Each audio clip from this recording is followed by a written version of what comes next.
की बात है। एक राजा था जो न केवल न्यायप्रिय था बल्कि चक्रवर्ती सम्राट के रूप में भी प्रसिद्ध था। उसका विशाल साम्राज्य दूर दूर तक फैला हुआ था, परंतु वह अपने पुत्र को लेकर विशेष संतुष्ट नहीं था।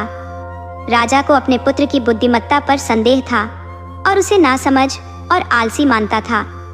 राजकुमार को न तो किसी जिम्मेदारी का बोध था और न ही किसी कार्य में रुचि। वह अक्सर अनुचित व्यवहार करता और अपनी मूर्खता के कारण समस्याएं खड़ी करता था। हालांकि उसकी माँ रानी अपने पुत्र से अत्यधिक स्नेह करती थी। वह उसके लिए स्वादिष्ट भोजन बनाती, उत्तम वस्त्र प्रदान करती और यदि वह कोई गलती करता तो उसे बचाने के लिए कोई न कोई बहाना ढूंढ लेती। रानी का प्रेम अपने बेटे के प्रति इतना गहन था कि वह राजा की डांट फटकार के विरोध में खड़ी हो जाती, लेकिन राजा अपने पुत्र की मूर्खताओं से क्षुब्ध बार बार उसे अनुशासन में लाने की कोशिश करता। राजा कहता, यदि इसे डांटेंगे नहीं तो यह भविष्य में और बड़ी मुसीबत खड़ी कर देगा। इसके बावजूद रानी उसकी बातों पर ध्यान नहीं देती थी। समय बीतता गया और राजकुमार वयस्क हो गया। उसकी आयु अब विवाह योग्य हो चुकी थी।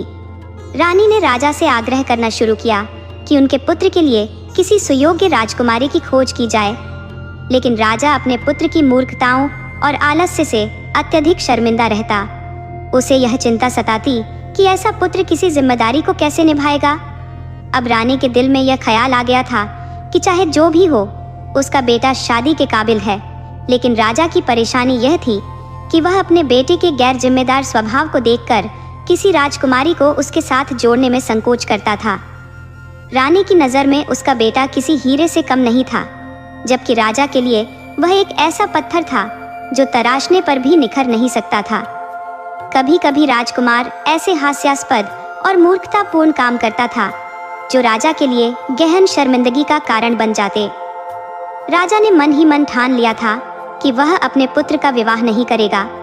उसका मानना था कि यह मूर्ख व्यक्ति किसी भी लड़की की जिंदगी खराब करने का कारण बन सकता है, और राजा इतने सज्जन और न्यायप्रिय थे कि वह ऐसा अन्याय नहीं कर सकते थे। लेकिन रानी, जो अपने बेटे से अपार स्नेह करती थी, इस बात को लेकर चिंतित थी। उनके बेटे के साथ के सभी साथी विवाह कर चुके थे, पर उनका बेटा अब भी अविवाहित था। रानी बार बार राजा से विनती करती, आप हमारे बेटे का विवाह कर दीजिए, वह बड़ा हो गया है। लेकिन राजा हर बार उनकी बात को अनसुना कर देता और विवाह की चर्चा को टाल देता। रानी के मन में यही सपना था कि उनके बेटे का विवाह हो और घर में एक बहू आए। वह सोचती थी, मेरा बेटा कब तक यूं अकेला बैठेगा, उसकी शादी होनी चाहिए। माँ होने के नाते वह यह स्वीकार करने को तैयार नहीं थी कि उनका बेटा किसी भी तरह अयोग्य है। उन्होंने राजा को समझाने की बहुत कोशिश की। रानी ने अपने पुत्र की छोटी छोटी समझदारी की घटनाएं गिनाकर यह साबित करने की कोशिश की कि उनका बेटा मूर्ख नहीं है। एक दिन जब रानी अपने बेटे की तारीफ कर रही थी तो राजा क्रोधित हो गया। वह चिढ़ते हुए बोला, तुम्हारा बेटा मूर्ख है और मैं उसकी शादी किसी के साथ नहीं कर सकता। मैं किसी लड़की की जिंदगी बर्बाद करने का जोखिम नहीं उठा सकता। अगर तुम्हें लगता है कि वह अक्लमंद है तो उसे यह साबित करना होगा। मैं उसे एक मौका देता हूँ। अगर वह इस परीक्षा में सफल होता है तो मैं उसकी शादी पर विचार करूँगा। राजा ने रानी को 3 सिक्के दिए और कहा, इसे यह 3 सिक्के दो और कहो कि वह इनमें से एक सिक्के से ऐसी चीज़ खरीदे जो केवल उसके लिए हो, दूसरा सिक्का नदी में फेंक दे और तीसरे सिक्के से 5 चीज़ें खरीदे, एक खाने के लिए, एक पीने के लिए, एक चबाने के लिए, एक बगीचे में बोने के लिए और एक गाय को खिलाने के लिए। अगर वह यह सब कर लेता है तो मैं उसकी शादी खुशी खुशी कर दूंगा। रानी यह सुनकर बहुत प्रसन्न हुई। उन्हें लगा कि उनके बेटे को कम से कम अपनी योग्यता साबित करने का अवसर तो मिलेगा। उन्होंने तुरंत अपने बेटे को बुलाकर राजा की परीक्षा के बारे में बताया और उसे 3 सिक्के थमा दिए। रानी ने बेटे को बुलाकर 3 पैसे दिए और राजा साहब की कही सारी बातें विस्तार से समझा दी। राजकुमार ने पैसे तो ले लिए, लेकिन उसे समझ नहीं आ रहा था कि इन शर्तों को कैसे पूरा करे। खैर, उसने सोचा कि पहले बाजार जाऊं और फिर कुछ करूं। राजकुमार बाजार पहुंचा और 1 पैसे का कुछ खाने की चीज़ खरीदी और खा लिया। इसके बाद वह नदी की तरफ गया। वहां पहुंचकर जैसे ही उसने दूसरा पैसा नदी में फेंकने की सोची, उसे समझ आया कि यह बेवकूफ़ी होगी। उसने खुद से कहा, अगर मैं पैसा पानी में फेंक दूंगा तो वह बर्बाद हो जाएगा, और फिर तीसरे पैसे से मैं वे 5 चीज़ें कैसे खरीदूंगा जो माँ ने बताई है। वह इसी उलझन में खड़ा सोच रहा था कि पास से एक लोहार की बेटी गुजरी। उसने राजकुमार को परेशान देखा और पूछा, तुम इतने परेशान क्यों हो, क्या बात है? राजकुमार ने अपनी समस्या विस्तार से बताई। उसने कहा, मुझे समझ नहीं आ रहा कि मैं इन 3 पैसों से इन शर्तों को कैसे पूरा करूं। एक पैसा नदी में फेंकना है, लेकिन मैं फेंक दूं तो बाकी सब कैसे होगा? लड़की समझदार थी। उसने मुस्कुराते हुए कहा, इसका हल तो बहुत आसान है। तुम जाकर एक तरबूज खरीद लो, दूसरा पैसा नदी में फेंकने की जगह अपनी जेब में रख लो। राजकुमार थोड़ा हैरान हुआ और बोला, तरबूज? वह कैसे मेरी माँ की सभी शर्तें पूरी करेगा? लड़की ने समझाया, तरबूज हर शर्त पूरी करेगा। वह खाने की चीज है, उसका रस पीने की चीज है, उसके बीज चबाने की चीज है, बीज जमीन में बोने के लिए भी है, और छिलका गाय के लिए चारे की तरह काम आएगा। इस तरह तुम्हारी माँ की सभी शर्तें पूरी हो जाएंगी। राजकुमार को यह सुझाव पसंद आया। उसने तुरंत बाजार जाकर एक तरबूज खरीदा और घर लौटा। जब उसने अपनी माँ को वह तरबूज दिया और पूरी बात बताई तो माँ उसकी बुद्धिमानी देखकर गदगद हो गई। रानी ने खुशी खुशी वह तरबूज राजा को दिखाया और बोली, देखा, आप हमेशा मेरे बेटे को मूर्ख कहते रहते हैं। यह देखिए, उसने कितनी समझदारी से आपकी शर्तें पूरी की हैं।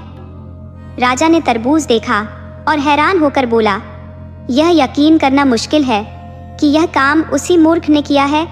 जरूर किसी ने इसे यह करने की सलाह दी होगी। हालांकि राजा अभी भी पूरी तरह संतुष्ट नहीं हुआ, लेकिन उसने मान लिया कि शायद उसका बेटा मूर्ख होने के बावजूद थोड़ा बहुत अक्लमंद हो सकता है। जब रानी ने अपने बेटे से पूछा कि उसे यह तरकीब किसने सुझाई, तो राजकुमार ने सच सच बताया, पिताजी, यह विचार एक लोहार की बेटी ने दिया था।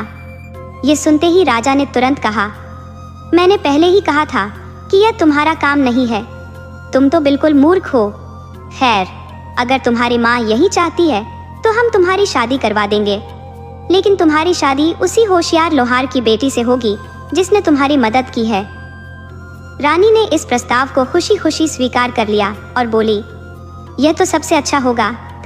वह लड़की न केवल बुद्धिमान है, बल्कि उसने हमारे बेटे की मदद भी की। राजा ने भी सोचा कि अगर लड़की इतनी चतुर है तो वह राजकुमार की बेवकूफ़ी संभाल लेगी। कुछ ही दिनों बाद राजा लोहार के घर गया।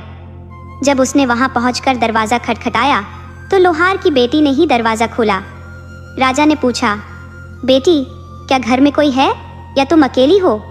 लड़की ने जवाब दिया, जी हाँ, मेरे माता पिता घर पर नहीं है। राजा ने पूछा, वे कहाँ गए हैं?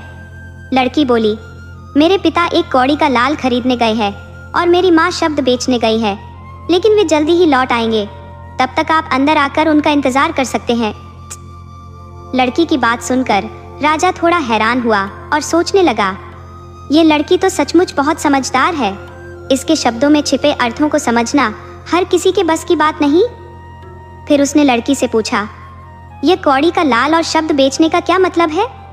लड़की मुस्कुराते हुए बोली, पिताजी लैंप के लिए तेल लेने गए हैं और माँ शादी के लिए रिश्तेदारी की बात करने। राजा उसकी होशियारी से प्रभावित हुआ, लेकिन उसने अपनी भावनाएं प्रकट नहीं की। थोड़ी देर बाद लोहार और उसकी पत्नी घर लौटे। जब उन्होंने अपने घर में राजा को देखा तो वे हैरान रह गए। उन्होंने राजा का स्वागत किया और पूछा, महाराज, हमारे इस छोटे से घर में आने का कष्ट क्यों किया?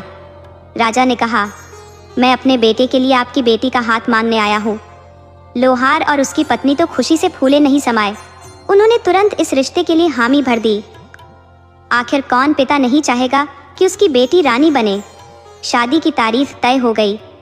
ये खबर पूरे राज्य में फैल गई, लेकिन जहाँ खुशी की बात थी, वहीं कुछ जलने वालों ने इस रिश्ते पर उंगलियां उठानी शुरू कर दी।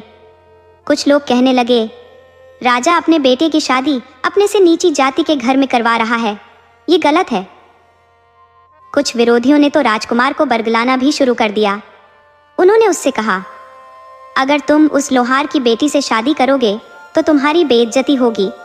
शादी के बाद उसे हर दिन सताओ ताकि वह खुद तुम्हें छोड़कर चली जाए।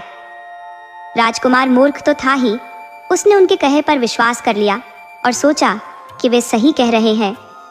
उसने उनके षड्यंत्र को मान लिया, जबकि सच्चाई यह थी कि वे सिर्फ उसका नुकसान चाहते थे।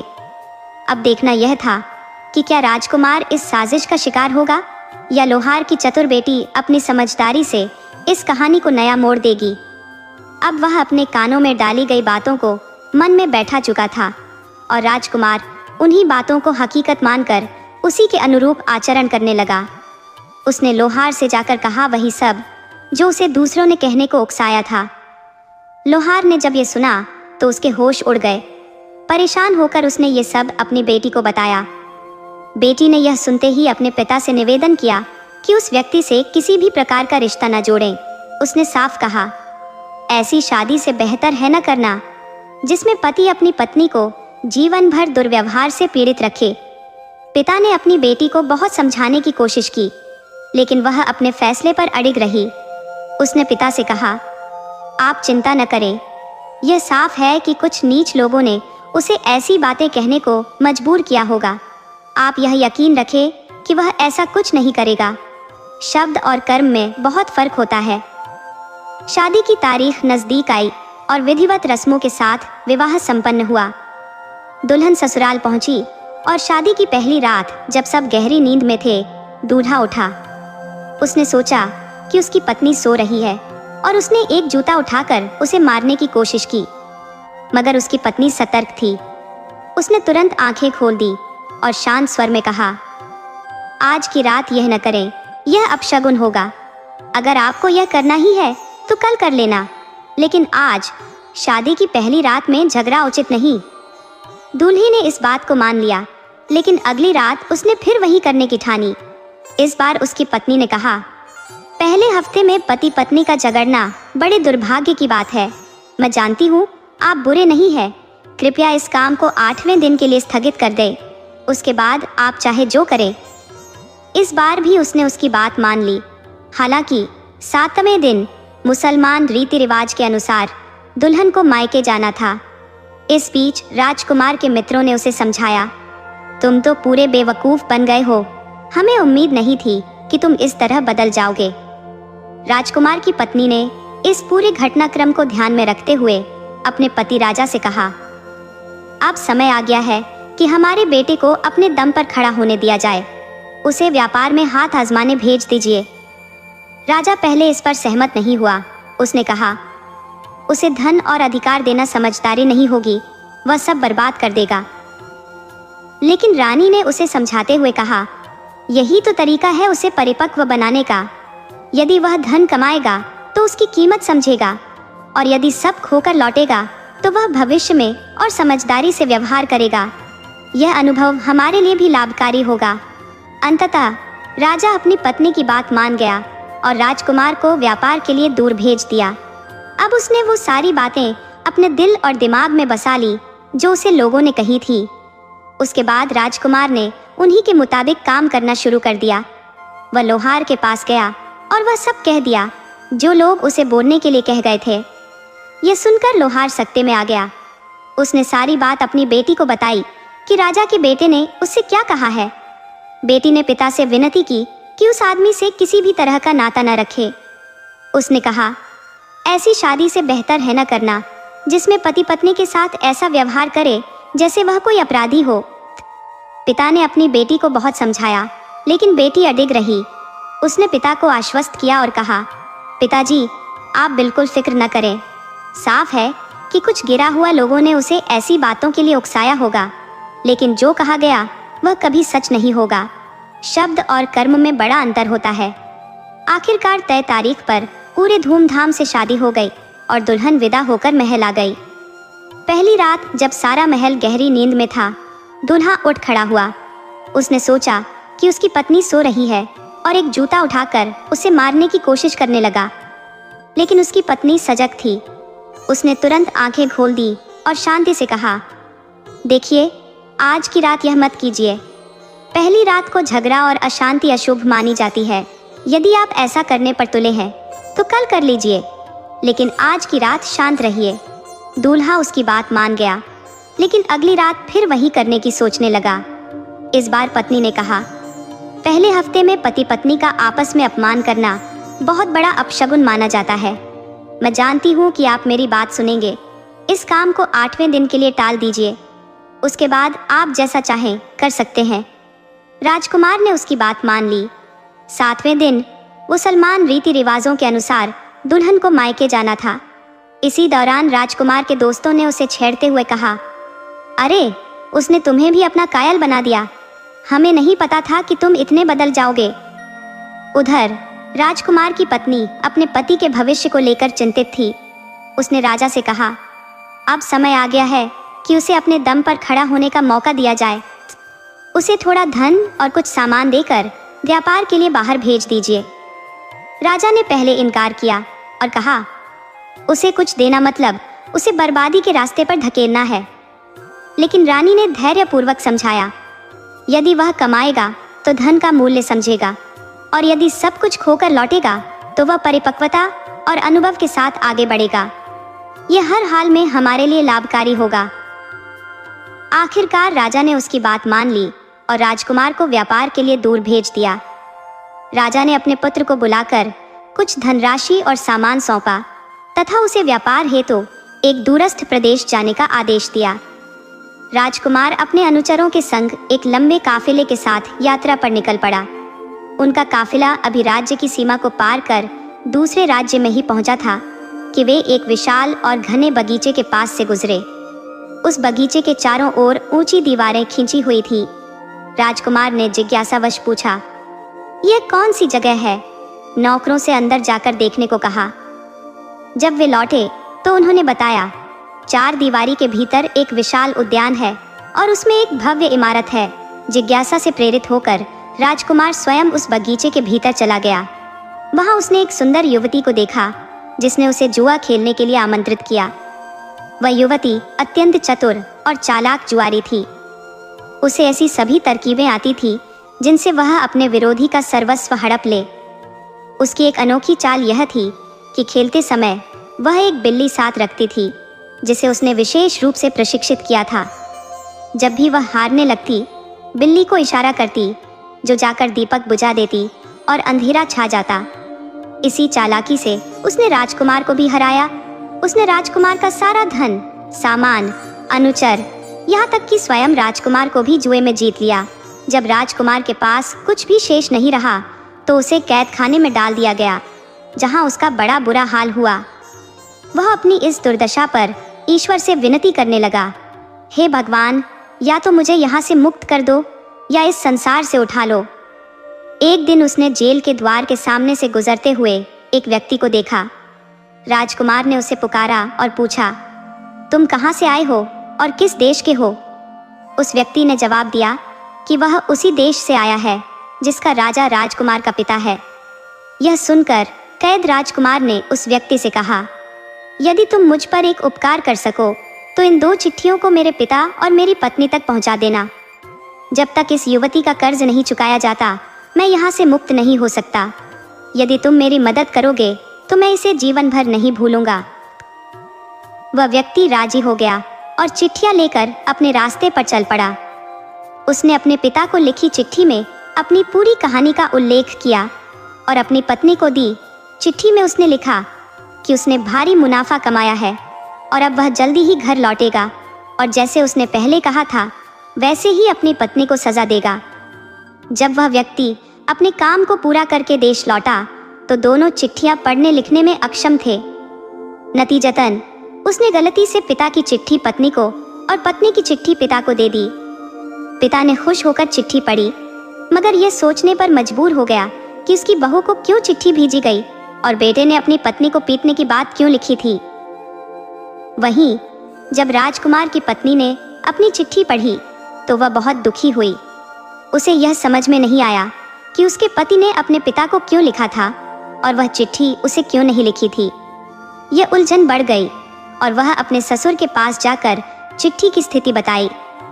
ससुर और बहू दोनों ने चिट्ठियों को देखा और अंत में सारी गुत्थी सुलझाई, क्योंकि दोनों चिट्ठियों में अलग अलग बातें लिखी गई थी। बहू की समझदारी और चतुराई ने इस स्थिति को सुलझा लिया। उसने अपने ससुर से बात की और मदद पाने के लिए अपने पति को बचाने की योजना बनाई। ससुर ने उसे जाने की पूरी अनुमति दी और यात्रा के लिए धन भी दिया। बहू ने पुरुषों का रूप धारण किया और निकल पड़ी। रास्ते में वह उस जगह पहुंची जहां वह सुंदर लड़की रहती थी। उसने उस लड़की को यह सूचना दी कि वह एक बड़ी व्यापारी की बेटी है और बेहद माहिर जुआरी है और वह उसके साथ जुआ खेलना चाहती है। लड़की ने तुरंत राजी होकर कहा कि वह खेल में भाग लेगी, क्योंकि वह खुद उस राजकुमार की बहू थी, लेकिन अब वह मर्दाना रूप में थी। उस शाम दोनों के बीच खेल का आयोजन हुआ। इस बीच बहू ने उस लड़की के नौकरों से बातचीत करते हुए सारी जानकारी इकट्ठा कर ली कि उसकी मालकिन अपनी जीत के लिए कौन सी चालें इस्तेमाल करती है। शुरुआत में नौकरों ने उसे कुछ बताने में हिचकिचाया, लेकिन कुछ रिश्वत मिलने के बाद वे सब कुछ बताने के लिए तैयार हो गए। उन्होंने बहू को बताया कि उनकी मालकिन अपनी जुआ जीतने की तरकीब के रूप में एक बिल्ली का इस्तेमाल करती है। यह सुनकर बहू वहां से चली गई और फिर शाम को वापस आई। लड़की ने उसे प्रणाम भेजा और बहू उसके साथ एक चुरा लाई थी। उसने अपने कोट की जो उम्मीद थी उसे उसने बड़ी चतुराई से छिपा लिया था। खेल की शुरुआत हुई और अपनी अपूर्व कला के कारण बहू ने तेजी से जीतना शुरू कर दिया। ये देखकर नीचे जो लड़की थी उसने अपनी बिल्ली को इशारा किया। बिल्ली तुरंत ही दीपक की दिशा में बढ़ गई। उसी क्षण बहू ने अपनी आस्तीन से एक चूहा निकालकर उसे छोड़ दिया। जैसे ही चूहा दौड़ पड़ा, बिल्ली भी उसे पकड़ने के लिए पीछे भागी। कमरे में सारी चीजें इधर उधर हो गई और लड़की थोड़ी उलझन में पड़ गई। तब बहू ने गंभीरता से पूछा, क्या हम खेल जारी रखें? अब कोई शर्त या समझौता नहीं था, बस खेल शुरू हो गया। सुबह का सूरज उगा और बहू ने सभी बाजियां जीत ली। उसने न केवल अपने पति का धन और वस्तुएं जीत ली, बल्कि उस लड़की का धन, सामान और नौकर चाकर भी कब्जा कर लिया। इतनी आसानी से जीतने के बाद उसने सब कुछ बड़े बड़े संदूकों में बंद कर लिया और सभी कैदियों को मुक्त कर दिया। उसके पति भी उन कैदियों में थे, तो उसने उन्हें धन्यवाद दिया कि उन्होंने उन्हें आज़ाद किया। लेकिन बहू का मर्दाना रूप देखकर वह उसे पहचान न सका। वह अपनी पत्नी को बिल्कुल अलग रूप में देख रहा था। उसने उसे ध्यान से देखा और पूछा, क्या वह मेरा सरदार बनना चाहेगा? मजबूरी में राजकुमार ने इसका स्वीकार किया। बहू ने उसके पुराने फटे कपड़े उतारकर उसे सरदार जैसे वस्त्र पहनाए। अब वह सरदार तैयार था और बहू ने उसके कपड़े लकड़ी के छोटे से संदूक में रख दिए, जिनकी चाबी उसने सरदार को सौंप दी।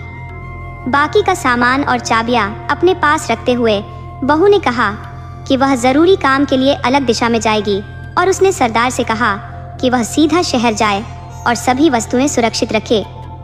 उसने सरदार को यह भी बताया कि यदि वह 20 दिनों तक वापस नहीं आई तो सारा सामान सरदार का हो जाएगा। इतना कहकर बहू अपने घर वापस लौट आई, जबकि सरदार, जो अब उसका पति था, अपने साथ वह लड़की, नौकर और सारा सामान लेकर अपने पिता के घर लौट आया। अपने घर लौटने के बाद बहू ने अपने पिता से यह घटना पूरी तरह छिपाने का अनुरोध किया। कुछ समय बाद जब वह अपने ससुराल लौटी तो जैसे ही उसके पति ने उसे देखा, वह बोला, क्या तुम जानती हो कि मुझे तुम्हें कितनी बार सजा देनी है? ये कहते हुए उसने अपने जूते को निकालने का बहाना किया। इसके बाद उसके माता पिता ने कहा, क्या तुम घर लौटने का यह अद्वितीय अवसर ऐसे छोटे काम करके गवा दोगी? इस पर बहू ने जवाब दिया, जब तक मुझे यह बात नहीं पता थी, मैं सोचती थी कि तुमने बहुत कुछ समझ लिया होगा, लेकिन लगता है तुम वहीं के वहीं हो। देखो, ये बक्सा लाओ और उसे खोलो। इसमें रखे कपड़े देखकर बताओ ये किसके हैं, तुम्हारे या किसी और के? फिर वह बोली, याद करो जेल में तुमसे कैसे बुरा व्यवहार किया गया था, तुम्हें कितना मारा गया था, तुम्हें कितना घटिया खाना दिया गया था और कितनी गालियां दी गई। तुम अब भी उन बुरे वक्तों को याद करके कांप जाते होंगे ना? फिर उसने अपनी बातों का सिलसिला जारी रखते हुए कहा, जो रानी थी वह राजकुमार की पत्नी थी। मैंने राजकुमार से सारी बातें कह दी और बताया कि मैं एक अमीर सौदागर की बेटी हूँ, जो भेष बदल कर तुम्हारी मदद करने आई थी। तुम्हारी लिखी हुई चिट्ठी मेरे पास आई और मैंने उसमें तुम्हारी सारी दुख भरी बातें पढ़ी, लेकिन तुम्हारी मुक्ति के लिए मैंने पिताजी से अनुमति लेकर तुम्हारी मदद की योजना बनाई। मैंने एक साधु का भेष अपनाया और उस लड़की से मिली जिसने तुम्हें धोखा दिया था। मैंने उसके साथ जुआ खेला और तुम्हारा सब कुछ उससे जीत लिया जो तुम हार चुके थे। इतना ही नहीं, उसके पास से भी सब कुछ जीत लिया। वह लड़की अब भी जीवित है। जाओ और उससे पूछो कि क्या वह मुझे पहचानती है। जब राजकुमार ने यह सुना तो वह पूरी तरह से चौंक गया। वह भौचक्का रह गया कि सौदागर के रूप में बहू ने उसकी पत्नी के साथ जुआ खेला और सब कुछ जीत लिया। यह सुनकर वह चुप हो गया। राजा और रानी की ओर देखकर राजकुमार ने अपने मन में सोचा कि वह अब भी अपने बेटे को मूर्ख ही समझते हैं। रानी ने बहू को आशीर्वाद दिया और कहा, अब तुम्हें यह समझ में आ ही गया होगा कि तुम्हारा बेटा कितने बड़े बेवकूफ़ है जो एक हीरे की कद्र नहीं कर पाता। यह सारा सामान और जवाहरात मैं अपनी बहू को दूंगा। राजा ने यह भी कहा, यह सब तुम्हारे बेटे के लिए बहुत कीमती चीज़ें हैं, लेकिन वह इनको संभालने के काबिल नहीं है। राजा और रानी ने बहू को रानी का पद दे दिया और उसे राज सिंहासन पर बैठाया। बहू ने अपनी बुद्धिमत्ता से राज्य चलाना शुरू किया। उसकी राज्य व्यवस्था में सभी लोग सुखी थे, कोई भी चीज़ की कमी नहीं थी और वह अत्यंत न्यायप्रिय थी। उसकी नीतियों से सभी लोग प्रसन्न रहने लगे। राजकुमार भी अब बहुत कम मूर्खताएं करने लगा था।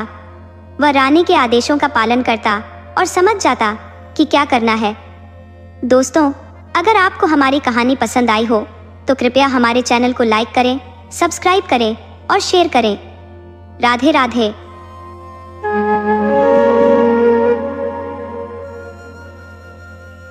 बहुत समय पहले की बात है। एक गांव में सोहन नामक एक निर्धन व्यक्ति रहता था। वह अपनी मेहनत और पसीने की कमाई से अपने परिवार का भरण पोषण करता था। एक दिन जब वह अपने दिन भर के काम के बाद जंगल के रास्ते से घर लौट रहा था तो उसे एक शाम अकेली गाय जंगल की ओर जाती दिखी। उसने आसपास नजर दौड़ाई कि शायद कोई उसकी देखभाल करने वाला हो, पर उसे कोई दिखाई नहीं दिया। सोहन ने सोचा कि इस गाय को यूं जंगल में छोड़ देना सही नहीं होगा, क्योंकि कहीं कोई हिंसक जीव इस पर हमला न कर दे। उसने गाय को अपने साथ घर ले जाने का फैसला किया। गांव वालों को उसने बता दिया कि यदि कोई गाय को ढूंढने आए तो उन्हें बताना कि गाय मेरे पास है। काफ़ी समय बीत गया, लेकिन गाय को कोई लेने नहीं आया। सोहन ने गाय की देखभाल शुरू कर दी। गाय भी बेहद शांत स्वभाव की थी। कुछ समय बाद गाय ने एक बछिया को जन्म दिया। गाय इतना दूध देती थी कि सोहन उस दूध को बेचकर अपनी आमदनी बढ़ाने लगा। अब उसका परिवार दूध दही का आनंद लेता और समृद्धि महसूस करता। अगले साल गाय ने एक और बछिया को जन्म दिया और धीरे धीरे उसका गोवंश बढ़ने लगा। अब उसके पास कई गाय हो गई और उसका जीवन पूरी तरह बदल गया। वह अब दूध दही और घी बेचकर अपनी जीविका चला रहा था और मेहनत मजदूरी के काम से उसे मुक्ति मिल गई थी। अब उसका ज़्यादातर समय गायों की देखभाल में बीतता और उसी से घर का खर्च चलता। कई साल बीत गए और वह गाय अब काफ़ी बूढ़ी हो गई थी। वह अन्य गायों की तरह तेज़ी से चलने में असमर्थ हो गई थी। एक दिन देर शाम तक वह गाय घर नहीं लौटी। सोहन की पत्नी ने उसे आवाज़ लगाई, सुनते हो, हमारी भाग्यवान गाय अभी तक नहीं आई, ज़रा जाकर देखो कहाँ रह गई। सोहन ने कहा, रहने दो, अब उसका क्या करना है, वह अब बूढ़ी हो गई है, उसकी कोई ज़रूरत नहीं रह गई। अगर वह घर आ गई तो ठीक, नहीं आई तो भी ठीक, शायद कहीं मर गई होगी। पत्नी ने कहा, ऐसी बातें मत करो, उसी के प्रताप से आज हमारे दिन फिरे हैं और हम इज्जत की रोटी खा रहे हैं। जाओ उसे ढूंढ कर ले आओ। लेकिन सोहन ने बात को हल्के में लेते हुए कहा, छोड़ो, अब उसका क्या करना है। ये सब बातें गाय ने सुन ली जो पीछे से आ रही थी। उसे अपने कानों पर विश्वास नहीं हुआ कि यह वही इंसान है जिसे उसने पाल पोस कर इस लायक बनाया। उसकी आंखों से आंसू बहने लगे और वह बिना कुछ कहे चुपचाप जंगल की ओर लौट गई। सोहन और उसकी पत्नी उसे पुकारने लगे, लेकिन गाय ने उनकी ओर मुड़कर भी नहीं देखा। सोहन ने जब देखा कि उसकी गाय जंगल की ओर भाग रही है तो वह उसके पीछे पीछे दौड़ा। गाय अपनी पूरी ताकत से भागती रही और शाम ढलते ढलते घना जंगल आ गया। गाय के पेट में बच्चा था। थकान से चूर होकर एक पेड़ के नीचे सुस्ताने बैठ गई। अभी कुछ ही पल गुजरे थे कि उसे शेरनी की गुर्राहट सुनाई दी। घबराई गाय इधर उधर देखने लगी। तभी शेरनी उसके सामने आ खड़ी हुई। गाय ने शेरनी से कहा, ले, मुझे खा ले, मैं खुद चाहती हूँ कि मर जाऊं। शेरनी हैरान थी। उसने कभी नहीं देखा था कि कोई जानवर यूं मौत को गले लगाने की इच्छा जताए। शेरनी समझ गई कि गाय बहुत दुखी है, नहीं तो कोई भी जानवर अपनी मौत का स्वागत नहीं करता। शेरनी ने गाय को नहीं खाया, बल्कि उससे उसके दुख का कारण पूछा। गाय ने उसे अपनी पूरी कहानी सुनाई, जिसे सुनकर शेरनी का दिल पिघल गया। शेरनी ने उसे खाना छोड़कर अपनी गुफा में ले जाने का प्रस्ताव रखा और कहा, अब से तुम मेरी बहन हो, कोई भी जानवर तुम्हें नुकसान नहीं पहुंचा सकेगा। गाय शेरनी के साथ उसकी गुफा में रहने लगी, जहां सभी जानवर उसकी मदद करते थे। उसे हरी हरी मुलायम घास खाने को मिलती और बाकी जानवर भी उसकी सेवा में जुट गए थे। कुछ ही दिनों में गाय फिर से स्वस्थ और तंदुरुस्त हो गई। जल्द ही गाय के पेट से एक बछड़ा जन्म लेने वाला था और शेरनी भी मां बनने की प्रतीक्षा में थी। कुछ समय बाद शेरनी ने एक स्वस्थ शावक को जन्म दिया, जिसका नाम सिंहराज रखा गया। गाय भी मां बन गई और उसका बछड़ा बछराज नाम से पुकारा जाने लगा। अब दोनों बच्चे सिंहराज और बछराज जंगल में दिन भर खेलते रहते। शेरनी गाय के लिए मुलायम घास लाने का जिम्मा अन्य जानवरों जैसे लंगूर और बंदरों को दे चुकी थी। सिंहराज और बछराज के बीच गहरी दोस्ती थी। सिंहराज बछराज को हमेशा जंगल की खतरनाक चीजों से बचाने की कोशिश करता। जब बछराज को भूख लगती तो सिंहराज उसके लिए ताज़ा हरी घास ढूंढ लाता और कहता, मैं तेरा बड़ा भाई हूँ, तुझे बाहर नहीं जाने दूंगा। दोनों बच्चे जब अपनी माँओं को शाम होते देख आते तो दौड़कर उनके पास पहुँचते और उनसे लिपट जाते। एक दिन शेरनी अकेली गुफा में लौटी, जबकि गाय उसके साथ नहीं थी। सिंहराज ने पूछा, माँ, मौसी कहाँ है? बछराज भी अपनी माँ को पुकारने लगा, लेकिन कोई उत्तर नहीं आया। शेरनी ने चेहरा फेर कर कहा, वह अब नहीं आएगी। ये सुनकर दोनों बच्चे स्तब्ध रह गए। सिंहराज ने कहा, माँ, तुमने क्या किया? शेरनी ने शांत स्वर में उत्तर दिया, मैं अपनी पाशविक प्रवृत्ति को रोक नहीं सकी। हम दोनों पानी पी रहे थे और उसके झूठे पानी का स्वाद मुझे बेहद अच्छा लगता था। आज मेरा मन हुआ कि मैं उसे खा जाऊं और मैंने उसे मार दिया। सिंहराज का दिल टूट गया, वह रोने लगा। बछराज ने उसे चुप कराया, पर दोनों का मन शोक में डूबा रहा। शेरराज ने उत्सुकता से कहा, माँ, मुझे भी बताओ कि तुमने मौसी को कहाँ मारा है, मैं भी देखना चाहता हूँ। शेरनी के साथ दोनों बच्चे चल पड़े। शेरनी उन्हें एक ऊंचे टीले पर ले गई और नीचे की ओर इशारा कर बोली, वो देखो बेटा, नीचे। शेरराज ने कहा, माँ, मुझे कुछ भी नजर नहीं आ रहा। शेरनी और किनारे पर चढ़कर दिखाने लगी। इससे पहले कि शेरनी कुछ समझ पाती, शेरराज ने उसे अचानक धक्का दे दिया। शेरनी टीले से नीचे गिर पड़ी और दर्द से कराह उठी। उसका जीवन वहीं समाप्त हो गया। बछराज यह देखकर घबरा गया, लेकिन शेरराज ने पीछे मुड़ते हुए कहा, अब चलो भाई, घर वापस। जैसे को तैसा, अब तेरी भी माँ नहीं रही और मेरी भी नहीं। अब हमें अपनी जिंदगी खुद ही जीनी होगी। दोनों बच्चे वापस गुफा में आ गए और भूखे ही रात बिताई। उधर वह किसान जिसने गाय का अपमान किया था, उसे वापस बुलाने की कोशिश की थी, लेकिन गाय नहीं लौटी। उसके घर से गाय के जाने के बाद उसकी बाकी गायों ने भी शोर मचाना शुरू कर दिया था। कुछ गायों ने रस्सी तोड़कर जंगल की राह पकड़ ली और जो घर में रहीं, उन्होंने दूध देना बंद कर दिया। दूसरे दिन तक सारी गायें गायब हो गईं। उस रात किसान ने भगवान के सपने में दर्शन पाए। भगवान ने उससे कहा, मैंने तेरी गरीबी पर दया करके तुझे यह वरदान दिया था, पर तूने इसका एहसान मानने के बजाय उसका अपमान किया। अब भुगत। फिर से वही पुरानी गरीबी भोग और जी। किसान की हालत फिर से बदतर हो गई। दूसरी तरफ शेरराज पूरी रात इस चिंता में पड़ा रहा कि बछराज अभी बहुत छोटा और नासमझ है। अगर वह उसे अपने साथ ले गया तो जंगल में कई शिकारी हैं जो उसे आसानी से मार सकते हैं, और अगर वह उसे साथ रखेगा तो खुद भी शिकार नहीं कर पाएगा। उसने एक चाल सोची। सुबह होते ही वह एक जगह बैठकर गांव के मवेशियों को देखने लगा। बछराज से कहा, तू मेरे सामने ही चर, ताकि मैं तुझे देखता रहूं, कोई जानवर पास नहीं आएगा। बछराज घास चरता रहा। तभी शेरराज की नज़र एक बैल पर पड़ी। उसने चुपके से बैल के पास जाकर उसकी गले की घंटी उतारी और बैल को छोड़ दिया। फिर वह घंटी लेकर बचराज के पास आया और उसकी गर्दन में बांध दी।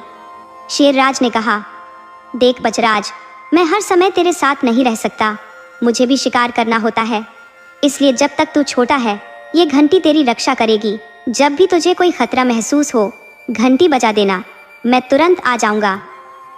बचराज घंटी देखकर बहुत खुश हुआ, उसकी आवाज़ उसे बहुत अच्छी लगी।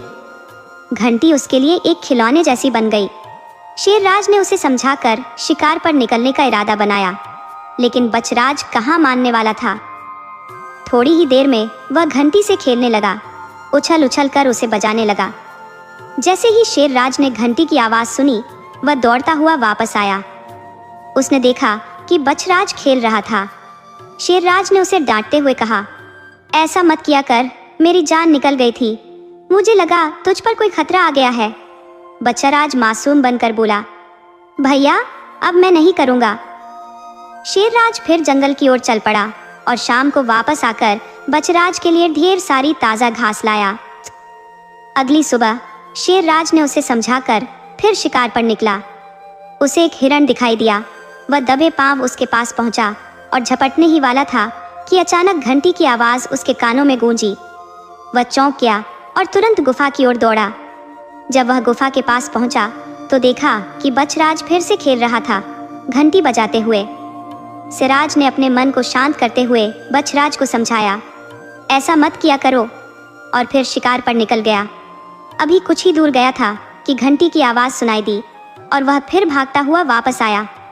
बचराज ऐसा कई दिन तक करता रहा, जिससे शेरराज को लगा कि उसने अपने सिर पर मुसीबत पाल ली है।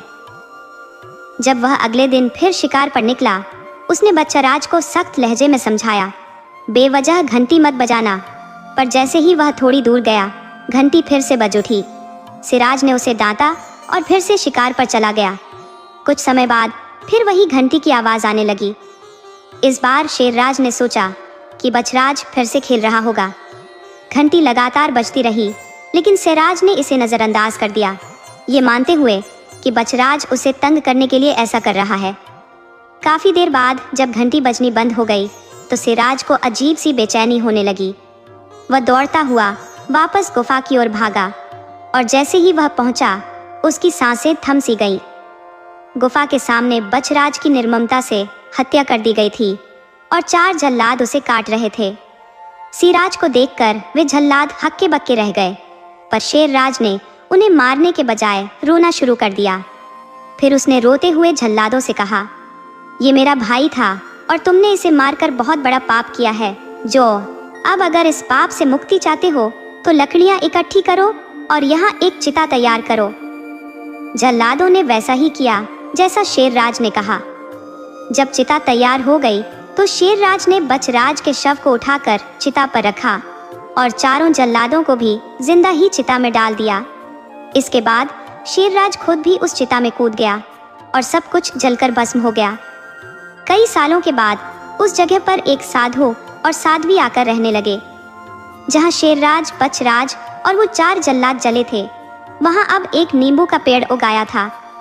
साधु और साध्वी ने वहाँ अपनी कुटिया बना ली और शांतिपूर्ण जीवन जीने लगे। साध्वी हर दिन उस पेड़ को पानी देती और जल्द ही उस पेड़ में फल लगने लगे, परंतु उस पेड़ पर सिर्फ 2 ही फल आते थे। साधु बाबा ने इस पेड़ के चमत्कार को समझा और इसे दिव्य मान लिया। साधु बाबा की ख्याति धीरे धीरे आसपास के गांवों में फैल गई। उसी शहर में एक अमीर सेठ रहता था, जिसकी 4 पत्नियां थी। उसकी कई शादियां हो चुकी थी, पर उसे औलाद नहीं हो पा रही थी। उसने अपनी सबसे बड़ी पत्नी को छोड़ दिया था और बाकी पत्नियों के साथ ठाठ से रहता था। वह जब मन करता बड़ी पत्नी के घर जाकर उसके ज़रूरी काम पूरे करता, लेकिन उसे ज़्यादा महत्व नहीं देता था। एक दिन साधु बाबा उस सेठ के घर भिक्षा मांगने पहुँचे। सेठ की पत्नियों ने बाबा से कहा, महाराज, हमारी कोई संतान नहीं है। हमने कई उपाय किए हैं, पर कोई हल नहीं निकला। कृपया हमें कोई उपाय बताइए। साधु बाबा ने कहा, ठीक है, मैं तुम्हें एक उपाय बताऊंगा, लेकिन मेरी एक शर्त है। सेठ, जो वहीं बैठा था, बोला, बाबा, आपकी क्या शर्त है? बाबा ने कहा, जब तुम्हारा पुत्र होगा तो तुम मुझे एक पुत्र दान में दोगे। सेठ ने तुरंत हामी भरते हुए कहा, ठीक है बाबा, मैं आपको एक पुत्र दान में दूंगा। अब उपाय बताइए। साधु बाबा बोले, मैं कल आऊंगा और तुम्हें उपाय दूंगा। ये कहकर बाबा वहां से चले गए। सेठ और उसकी पत्नियां बेहद खुश थीं, उम्मीद से भरी हुई। अगले दिन साधु बाबा फिर से सेठ के घर आए। उनके हाथ में कुछ नींबू थे। उन्होंने सेठ को वह नींबू देते हुए कहा, इन नींबुओं को अपनी पत्नी को खिलाना और मेरी बात ध्यान में रखना। 5 साल बाद मैं आऊंगा और तुमसे एक बेटा लूंगा। सेठ ने बाबा की बात मान ली और शर्त को स्वीकार कर लिया। सेठ की तीनों पत्नियों ने नींबू काटकर उसमें नमक और मिर्च लगाकर खा लिया और छिलके को बाहर फेंक दिया, जबकि साधु बाबा ने खास तौर पर छिलके खाने की हिदायत दी थी। चौथी पत्नी, जो अलग रहती थी, उसने आंगन में गिरे हुए नींबू के छिलकों को उठाकर खा लिया। 9 महीने बाद सेठ की चारों पत्नियां गर्भवती हुई। जब समय आया तो तीनों पत्नियों ने एक साथ प्रसव पीड़ा सहनी शुरू की। उन्होंने जन्म दिया, पर उनके बच्चे सामान्य नहीं थे। वे किसी विचित्र प्राणी जैसे दिखते थे। उनके चेहरे छिपकली जैसे, बड़े कान और मगरमच्छ जैसी पूंछ थी। इन अजीबोगरीब बच्चों को देखकर सेठ की पत्नियां डर गईं और वहां मौजूद दाई भी भाग खड़ी हुई। सेठ को जब ये बात पता चली तो उसने अंदर जाकर देखा कि उसकी पत्नियां बेहोश पड़ी हैं और उनके अजीब प्राणी जैसे बच्चे चीख पुकार मचा रहे थे। समझ से बाहर की स्थिति में सेठ ने नौकरों को बुलाया और उन बच्चों को दफनाने का आदेश दिया।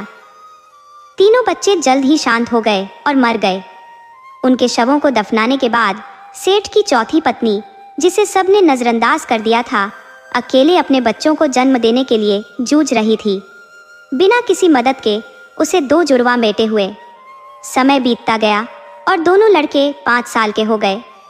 बड़ी सेठानी अपने बच्चों को हमेशा अपने पास रखती थी, चाहे वो घर पर हो या काम पर। सेठ ने उसकी कभी कोई मदद नहीं की, इसलिए वह मेहनत करके अपने बच्चों को पाल रही थी। एक दिन जब वह अपने बच्चों को खाना खिला रही थी, तभी साधु बाबा फिर आ गए। उन्होंने सेठ से कहा, अब वचन निभाने का समय आ गया है, मुझे मेरा बेटा दो। सेठ ने हैरानी से कहा, मेरा कोई बेटा नहीं हुआ, केवल अजीब जीव पैदा हुए थे। बाबा ने गहरी नजरों से उसे देखा और कहा, ऐसा कैसे हो सकता है? तुमने नींबू के छिलके खिलाने की बात नहीं मानी होगी। बड़ी पत्नी ने छिलका खाया होगा, इसलिए तुम्हारे 3 पिशाच पैदा हुए। बड़ी सेठानी, जो यह सुन रही थी, भयभीत हो गई। उसके दोनों बेटे सुंदर और तेज तर्रार थे। एक बेटा चतुर और फुर्तीला था, जबकि दूसरा सौम्य और शांत था। बाबा ने जब दोनों लड़कों को देखा तो वह उन्हें अपने साथ ले जाने की बात कहने लगे। बड़ी सेठानी रोने लगी, लेकिन बाबा की बात को टालना संभव नहीं था। बाबा ने बड़े बेटे को राजा नाम दिया और छोटे को गोपाल। राजा बुद्धिमान और सीखने में तेज था। वह जल्दी ही बाबा के संरक्षण में शिक्षा ग्रहण करने लगा, पर उसे अपनी माँ की बहुत याद आती थी। राजा बेहद मन लगाकर गुरुजी से दी जा रही शिक्षा को आत्मसात कर रहा था। साधु बाबा और गुरु माता की सेवा करना, उनके लिए लकड़ी इकट्ठा करना, यह उसका रोजमर्रा का काम था। इस प्रकार 1 साल बीत गया। उसे अपने घर की बहुत याद आती, पर बाबा उसे समझा बुझाकर वापस ले आते। इस प्रकार राजा को बाबा के सानिध्य में लगभग 7 से 15 साल बीत गए। अब वह एक असाधारण शक्ति और विद्या वाला युवक बन चुका था, जिसने कई जादुई विद्या सीख ली थी। लेकिन एक अंतिम विद्या थी जिसे बाबा उसे सिखाना नहीं चाहते थे, क्योंकि बाबा की इच्छा थी कि राजा उनके साथ ही हमेशा रहे और वह अपने घर या भाई के पास लौट कर न जाए। राजा अपने परिवार की दयनीय स्थिति को देखकर भीतर से बहुत टूट जाता था। उसका पिता उसकी माँ की कोई सहायता नहीं करता था और उसकी माँ और भाई लोगों के घरों में काम करके अपना गुजर बसर कर रहे थे। राजा अपने घर लौटना चाहता था, लेकिन अधूरी विद्या का कोई महत्व नहीं होता। उसे यह डर भी था कि बाबा किसी भी समय उस पर क्रोध कर सकते थे। इसलिए उसने गुरु माता की शरण ली और जब बाबा कहीं बाहर जाते थे तो वह गुरु माता से अंतिम विद्या सीखने लगता। गुरु माता ने उसे यह कहा कि बाबा को इसकी भनक नहीं लगनी चाहिए। राजा ने गुरु माता से कहा, मैं अब घर लौटने की सोच भी नहीं रहा। आप मुझे अपना पुत्र समझिए। मैं हमेशा आपके साथ ही रहूंगा। गुरु माता को विश्वास हो गया कि राजा अब उनके साथ ही रहेगा, इसीलिए उन्होंने उसे शिक्षा देना शुरू कर दिया। 6 महीने में राजा ने वह अंतिम विद्या भी पूरी कर ली। जब गुरु माता को यकीन हो गया कि राजा पूरी तरह से शिक्षित हो गया है, तो एक सुबह राजा अपने घर लौट आया। जब बाबा और उनकी पत्नी ने देखा कि राजा कहीं नहीं मिल रहा है, तो बाबा को समझते देर नहीं लगी कि वह अपने घर वापस चला गया है। राजा जब अपने घर पहुंचा तो उसकी माँ और उसका भाई गोपाल उसे देखकर खुशी से झूम उठे। माँ ने पूछा, बेटा, बाबा तुम्हारे साथ नहीं आए? राजा ने जवाब दिया, मैं भाग कर आया हूँ, वो शायद मेरे पीछे आते होंगे। राजा अपने परिवार की बुरी दशा देखकर बेहद दुखी था, इसलिए उसने अपनी जादुई विद्या का उपयोग करके परिवार के लिए धन कमाने की ठानी। उसने अपनी माँ से कहा, तुम मेरे साथ बाजार चलो, मैं अपनी जादुई विद्या से एक बड़ा बकरा बनूंगा, तुम मुझे बेच देना, लेकिन ध्यान रहे मेरे गले की रस्सी अपने पास ही रखना। दोनों माँ बेटा बाजार की ओर चल पड़े। बाजार पहुंचने से पहले ही राजा ने बकरे का रूप धारण कर लिया। एक व्यक्ति आया और उसने अच्छे दामों में बकरा खरीद लिया, लेकिन जैसे ही वह राजा की माँ से रस्सी लेनी चाही, माँ ने उसे नहीं दी। व्यक्ति बकरे को लेकर कुछ ही दूर गया था कि बकरा अचानक एक झाड़ी में घुसकर गायब हो गया। वह व्यक्ति परेशान होकर उसे ढूंढता रहा, लेकिन बकरा कहीं नहीं मिला। राजा फिर अपनी माँ के पास लौट आया और माँ उसे देखकर बेहद राहत महसूस करने लगी। राजा ने कहा, माँ, अब मैं एक बैल बनता हूँ, ध्यान रखना मेरी गले की रस्सी किसी को मत देना। राजा ने एक सुंदर और दमकता हुआ सफेद बैल का रूप धारण कर लिया। फिर से एक व्यक्ति आया और उसने बैल को खरीदना चाहा। माँ ने उसे अच्छे दामों में बेच दिया, लेकिन इस बार भी रस्सी देने से इनकार कर दिया। बैल थोड़ी ही दूर गया होगा कि एक झाड़ी में घुसकर फिर गायब हो गया। राजा फिर से अपनी माँ के पास वापस आया। माँ ने कहा, बेटा, अब बस बहुत हो गया, घर चलते हैं। राजा ने जवाब दिया, माँ, बस एक बार और, इस बार मैं एक शानदार घोड़ा बनता हूँ, ध्यान रहे मेरी लगाम किसी को मत देना। राजा ने एक बेहद सुंदर और चमकता हुआ घोड़े का रूप धारण कर लिया। तभी बाबा को अपनी दिव्य दृष्टि से पता चल गया कि राजा क्या कर रहा है। बाबा ने भेष बदलकर बाजार का रुख किया। जब वह वहां पहुंचे तो राजा घोड़े के रूप में खड़ा था। बाबा ने उसकी माँ से पूछा, क्या तुम घोड़ा बेचोगी? माँ ने कहा, हाँ, बेचने के लिए ही तो लाई हूँ। बाबा ने उसकी माँ को खूब सारा धन दिया और घोड़े को खरीद लिया। जैसे ही बाबा ने घोड़े की लगाम थामी, राजा की माँ उसे वापस निकालने लगी, लेकिन बाबा ने झटके से लगाम छीन ली। माँ जोर जोर से चिल्लाई, लगाम छोड़ो! पर बाबा ने ठान लिया था कि वह उसे नहीं छोड़ेगा। उसने घोड़े को पूरी रफ्तार से दौड़ा दिया। हवा की तेजी से भागते हुए घोड़ा, जो वास्तव में राजा था, अब थकने लगा था, पर बाबा उसे और तेज दौड़ाता रहा। राजा को ऐसा लग रहा था कि उसकी जान बस अब जाने वाली है। तभी वे बाबा की कुटिया के पास पहुंच गए। बाबा ने घोड़े को बाहर धूप में बांध दिया। धूप और प्यास से राजा का हाल बेहाल था। गुरु माता को उस पर दया आ गई। उन्होंने कहा, मैं इसे पानी पिलाने ले जाती हूँ। बाबा ने गुस्से में जवाब दिया, मरने दो इसे, यही इसका अंजाम है। पर गुरु माता ने आग्रह किया, मैं सिर्फ पानी पिलाकर इसे यहीं छोड़ दूंगी, कुछ और नहीं करूंगी। बाबा ने चेतावनी दी, लेकिन रस्सी मत छोड़ना। गुरु माता राजा को तालाब तक पानी पिलाने ले गई। उन्होंने रस्सी कसकर पकड़ी हुई थी, पर घोड़े ने अचानक झटका मारा और रस्सी उनके हाथ से छूट गई। घोड़ा तुरंत तालाब में कूद गया और राजा का असली रूप वापस आ गया। राजा पानी के अंदर ही छिपा रहा। वहीं एक बैल पानी पीने आया। राजा ने उसकी नाक में प्रवेश कर लिया। गुरु माता भागती हुई कुटिया पर पहुंची और बाबा को सारी बात बताई। बाबा तुरंत तालाब पर पहुंचा और बैल को पहचान कर उसे खरीद लिया। बाबा ने बैल को भी धूप में बांध दिया। वह चाहता था कि बैल प्यास से तड़प कर खुद पानी पीने तालाब जाए, लेकिन इस बार वह खुद बैल को पानी पिलाने ले गया। जैसे ही बैल तालाब में घुसा, राजा ने बैल की नाक से निकलकर एक कबूतर का रूप धारण कर लिया और आसमान में उड़ गया। कबूतर हवा में कलाबाजियां खाने लगा और बाबा ने चील का रूप धारण कर उसका पीछा किया। चील बहुत तेजी से कबूतर के करीब आ रही थी और कबूतर को लग रहा था कि अब उसे कोई नहीं बचा सकता। उड़ते उड़ते कबूतर उस देश की सीमा में पहुंच गया जहां की राजकुमारी अपने महल की बालकनी में बैठी अपने बाल सुखा रही थी।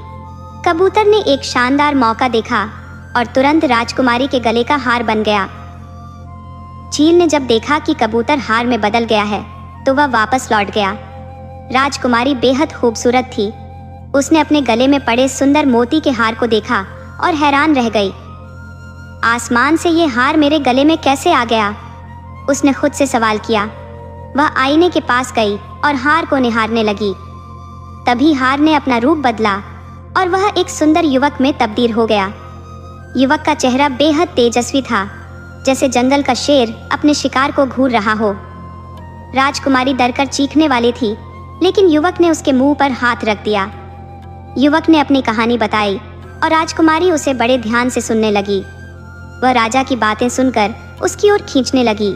जिस तरह के युवक का सपना वह देखती थी, राजा उससे कहीं ज्यादा साहसी और आकर्षक था। रात होते ही राजा फिर से हार बन जाता और सुबह होते ही वापस युवक का रूप धारण कर लेता। इधर बाबा को राजा के ठिकाने का पता चल गया था। बाबा और उसकी पत्नी ने रूप बदलकर एक नर्तक और तबला वादक का रूप धारण कर लिया और उसी राज्य में आ पहुंचे। उस राज्य के राजा को खबर मिली कि एक बेहतरीन नाचने गाने वाली जोड़ी उनके राज्य में आई है, तो उन्होंने उन्हें महल में बुला लिया। 2 दिनों तक महफिल सजी रही। राजा ने राजकुमारी को समझा दिया कि बाबा नर्तक के रूप में आया है और वह तुम्हारे गले में पड़े हार की मांग करेगा। राजकुमारी ने पहले तो देने से मना कर दिया, पर राजा ने कहा, मैंने वचन दिया है, तुम्हें हार देना होगा। राजकुमारी ने गुस्से में आकर अपने गले का हार तोड़कर फेंक दिया। जैसे ही हार टूटा, बाबा ने मुर्गे का रूप धारण कर लिया और हार के मोतियों को चुगने लगा। तभी एक मोती दीवार के छेद में गिर गया। जैसे ही मुर्गा उसे खाने के लिए अपनी गर्दन छेद में डाली, छेद के अंदर बैठी एक बिल्ली ने उसकी गर्दन मरोड़ दी। मुर्गे का अंत हो गया। उस छेद से एक सुंदर युवक बाहर निकला, जो राजा का सच्चा रूप था। बाबा जो मुर्गा बना था, उसकी हड्डियां जमीन पर पड़ी रहीं। राजकुमारी के पिता ने राजा को दंड देने का आदेश दिया। तभी राजकुमारी सामने आकर बोली, पिताजी, मैं इस युवक से ही विवाह करना चाहती हूँ। मैं इसे अच्छे से जानती हूँ। राजकुमारी और राजा का विवाह धूमधाम से हुआ। राजा को उस राज्य का राजा घोषित किया गया। उन्होंने अपनी माँ और भाई को भी अपने साथ बुला लिया। अपने भाई को मंत्री और माँ को राजमाता बना दिया। इस प्रकार उनके जीवन में सुख समृद्धि आ गई और जो लोग राजा की कामयाबी से जलते थे, वे अपनी ईर्ष्या में जलते भुनते रह गए।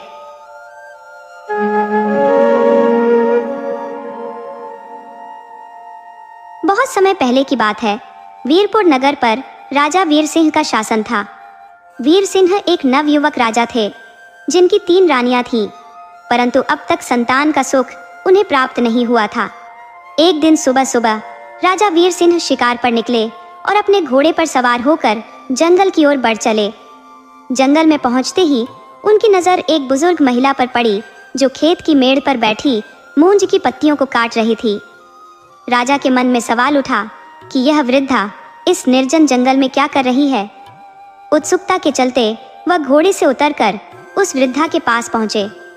अपने राजसी घमंड में चोर उन्होंने उस महिला से अभिमान भरे स्वर में पूछा, ए बुढ़िया, तू इस सुनसान जंगल में अकेली क्या कर रही है?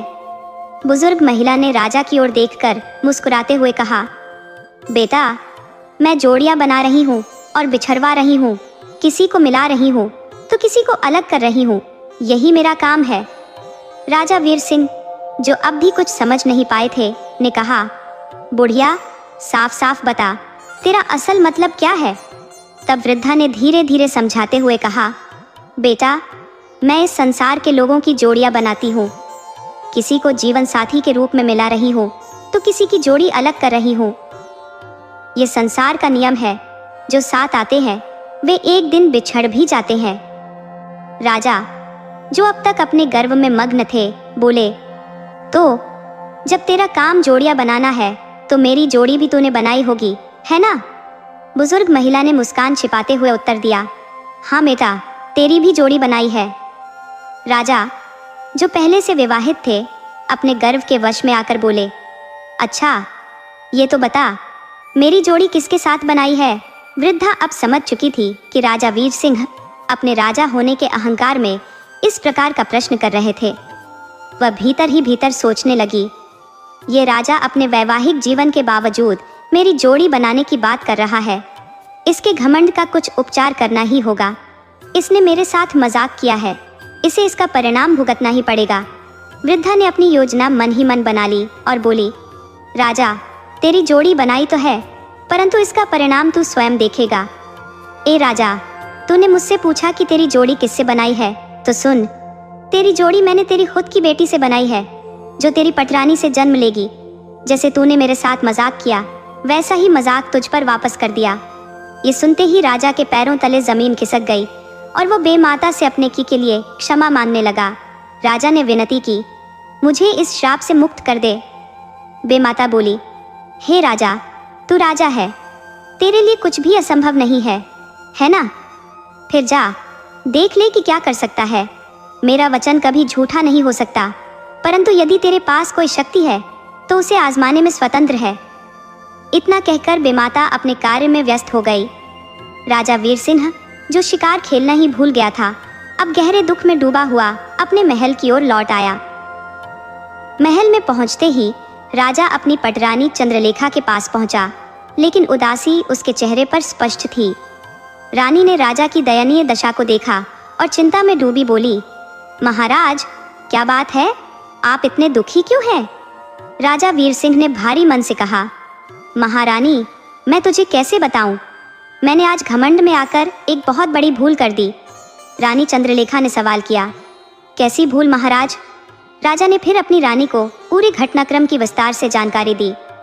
रानी चंद्रलेखा, जो धैर्य से सब सुन रही थी, अंत में मुस्कुराई और बोली, महाराज, आप अनहोनी की चिंता क्यों कर रहे हैं? जब हमारी अभी कोई संतान ही नहीं है तो बेटी कहाँ से आएगी? और जब कोई बेटी ही नहीं होगी तो आपकी दुल्हन कैसे बनेगी? यह सुनकर राजा वीर सिंह को थोड़ी राहत मिली। उसे लगा कि रानी की बात में दम है। उसने मन ही मन सोचा कि जब तक उनके कोई संतान नहीं होती, तब तक वह भविष्य की ऐसी किसी चिंता में नहीं डूबेगा।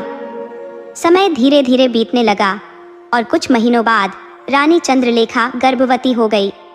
अब रानी को वह डर सताने लगा जिसे वह पहले नकार चुकी थी। गर्भधारण के बाद वह अपनी संतान की सुरक्षा को लेकर अत्यधिक चिंतित रहने लगी और हर कदम सोच समझकर उठाने लगी। धीरे धीरे रानी के प्रसव का समय निकट आ गया और उसने अपनी सबसे भरोसेमंद बांदी को 24 घंटे उसकी देखरेख के लिए नियुक्त कर दिया। जब प्रसव का क्षण आया तो रात्रि के लगभग 12 बजे रानी चंद्रलेखा ने एक अति सुंदर कन्या को जन्म दिया। जैसे ही उस कन्या का जन्म हुआ, रानी के मन में एक भय घर कर गया। उसे अपने पति राजा वीर सिंह के कहे वचनों का स्मरण हुआ आया, जिससे उसे डरावनी आशंका ने घेर लिया।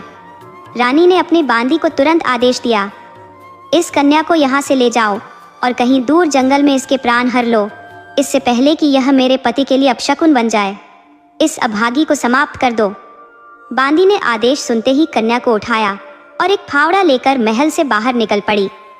जंगल की ओर जाते हुए वह गांव के पास स्थित एक पुराने गोबर के ढेर के पास पहुंची। बांदी ने सोचा कि अगर जंगल में जाते हुए किसी ने देख लिया तो हंगामा खड़ा हो जाएगा। इस सोच के साथ उसने गोबर के ढेर में ही गड्ढा खोदने का निश्चय किया। बांदी ने फावड़े से मिट्टी को खुरचते हुए गड्ढा खोदना शुरू किया, जिसमें वह मासूम कन्या समा सके। उसने गड्ढे में कन्या को दफन कर दिया और महल लौट आई। महल में वापस पहुंचने पर बांदी ने रानी को बताया कि कन्या अब समाप्त हो गई है। रानी ने यह सुनकर राहत की सांस ली और सोचा कि कन्या अब जीवित नहीं बचेगी। लेकिन विधि का विधान कुछ और ही था। गोबर सूखा होने के कारण उसमें हवा का प्रवाह बना रहा, जिससे कन्या जीवित बची रही और सांस लेती रही।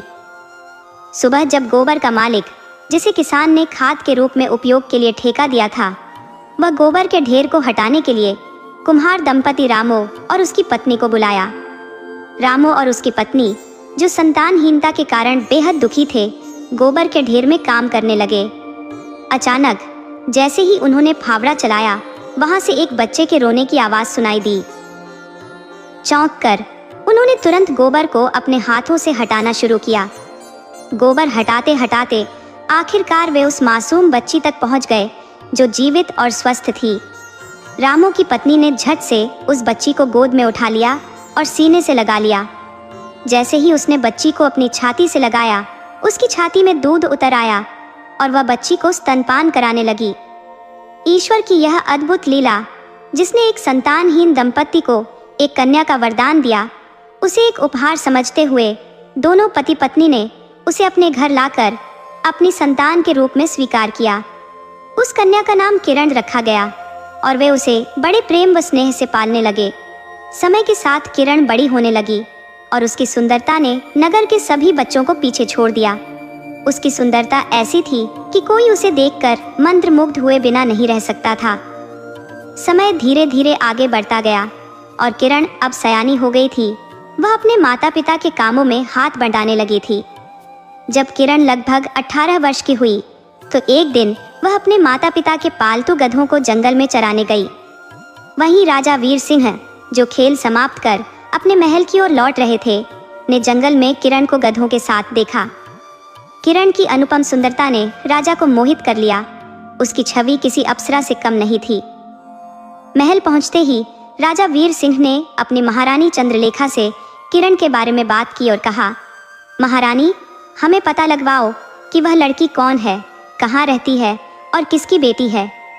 उसने हमारा दिल चुरा लिया है और हम उस लड़की से विवाह करना चाहते हैं, राजा वीर सिंह ने दृढ़ता से कहा। प्राचीन समय में राजा महाराजा अक्सर कई विवाह कर लिया करते थे और उनकी अन्य रानियों को इससे कोई आपत्ति नहीं होती थी। इतना सुनते ही रानी चंद्रलेखा बोली, ठीक है महाराज, आपकी इच्छा के अनुसार हम शीघ्र ही इस बारे में पता लगा लेंगे। अगली सुबह महारानी ने अपने गुप्तचरों को किरण के बारे में जानकारी जुटाने के लिए भेजा। कुछ समय पश्चात गुप्तचरों ने वापस आकर राजा को किरण के बारे में पूरी जानकारी दी। इस पर राजा ने कहा, ठीक है महारानी, अब हमारा रिश्ता प्रस्तावित किया जाए। कुम्हार और उसकी पत्नी के पास यह संदेश भेज दो। महारानी ने उत्तर दिया, महाराज, यह कार्य अब गुप्तचरों का नहीं है। यह सार्वजनिक रूप से न्याय और सम्मान का विषय है, इसलिए यह प्रस्ताव ब्राह्मण और नाई के द्वारा ही भेजा जाना चाहिए। अगली सुबह राजा वीर सिंह ने अपने दरबार में ब्राह्मण को बुलाया और कुम्हार के परिवार के लिए विवाह प्रस्ताव भेज दिया। जब कुम्हार और उसकी पत्नी ने यह सुना तो वे अवाक रह गए। उन्हें विश्वास ही नहीं हुआ कि राजा वीर सिंह उनकी बेटी किरण के लिए रिश्ता भेज रही है। नाई और ब्राह्मण ने उन्हें समझाया, महोदय, इसमें कोई असमानता की बात नहीं है। महाराज को आपकी बेटी पसंद आ गई है और यह प्रस्ताव महाराज की ओर से सौभाग्य का प्रतीक है। आपकी बेटी का भाग्य अब बदलने जा रहा है। वह अब जानवरों के पीछे नहीं भागेगी, बल्कि राजमहल की रानी बनकर राज्य करेगी। कुम्हार और उसकी पत्नी अपनी बेटी के उज्जवल भविष्य को देखते हुए इस रिश्ते को स्वीकार कर लेते हैं। इसके बाद शादी की तैयारियां धूमधाम से शुरू हो जाती हैं और कुछ ही समय बाद राजा वीर सिंह और किरण का विवाह संपन्न हो जाता है। विवाह के बाद राजा वीर सिंह किरण को अपने महल में दुल्हन के रूप में लेकर आते हैं। महारानी चंद्रलेखा उनकी भव्य अगवानी करती हैं और नव विवाहित जोड़े के स्वागत की तैयारियां करती हैं। उसी समय महल के निकट बंधे हुए एक बकरा और बकरी आपस में वार्तालाप कर रहे थे, जिसे महारानी चंद्रलेखा चुपचाप सुन रही थी। बकरा बकरी से बोला, बकरी, क्या तुमने देखा कैसा अद्वितीय अनर्थ होने जा रहा है? बकरी ने उत्तर दिया, कैसा अनर्थ? बकरा गंभीर होकर बोला, ऐसा अनर्थ जो पहले कभी नहीं हुआ। एक पिता अपनी ही बेटी को दुल्हन बनाकर लाया है। इस पर बकरी ने कहा, यदि आप सच बोल रहे हैं तो मुझे पूरी कथा विस्तार से सुनाइए। फिर बकरा पूरी कहानी सुनाने लगा, जिसे रानी चंद्रलेखा चुपचाप सुन रही थी।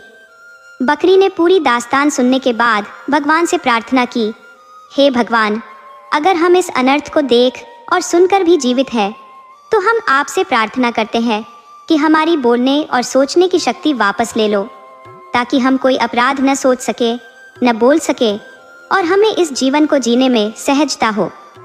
उस समय से बकरे और बकरी की वाणी मौन हो गई और वे सदा के लिए मौन रहने लगे। रानी चंद्रलेखा ने जब यह दृश्य देखा तो वह तुरंत समझ गई कि यह दुल्हन कोई और नहीं बल्कि उनकी ही बेटी है। रानी ने अत्यधिक व्यथा में धरती माता से प्रार्थना की, हे धरती माँ, मैं इस संसार में क्यों जीवित हूँ? इस विशाल पाप का बोझ मैं कैसे सहन करूंगी? मुझे अपनी गोद में समा लो। यह कहते ही धरती माँ ने अपना सीना फाड़ दिया और रानी उसमें समा गई। महल के अन्य लोग इस दृश्य को देखकर राजा के पास दौड़े और उन्हें सूचना दी। राजा यह सुनते ही तेजी से उस स्थान पर पहुंचे और देखा कि उनकी रानी धरती में समा रही है। राजा ने व्याकुल होकर कहा, रानी, यह क्या कर रही हो? मुझे छोड़कर कहाँ जा रही हो? रानी ने करुण स्वर में उत्तर दिया, महाराज, जो पाप हमने किया है उसका यही प्रायश्चित है। राजा ने चकित होकर कहा, कौन सा पाप और कैसा प्रायश्चित? रानी ने पूरी कथा राजा को सुनाई। सारी कहानी सुनते ही राजा स्तब्ध रह गए। उन्होंने कहा, महारानी, यह पाप सिर्फ तुम्हारा नहीं है, इसमें मैं भी बराबर का भागीदार हूँ। यदि तुम धरती माँ की गोद में जा रही हो तो मैं भी तुम्हारे साथ चलूंगा और इस पाप का प्रायश्चित करूंगा। राजा ने अपने मंत्री से एक पत्र मंगवाया और उस पर अपनी पूरी कहानी लिखी। साथ ही लिखा कि उनके बाद राज्य को उनकी पुत्री किरण संभालेगी। यह पत्र मंत्री को देकर राजा वीर सिंह और रानी चंद्रलेखा दोनों धरती माँ की गोद में समा गए।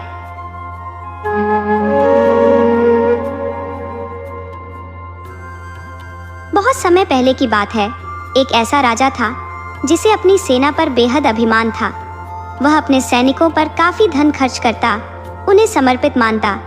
एक दिन उसे यह जानने की तीव्र इच्छा हुई कि क्या उसके योद्धा सचमुच इतने वीर थे जितना वह सोचता था।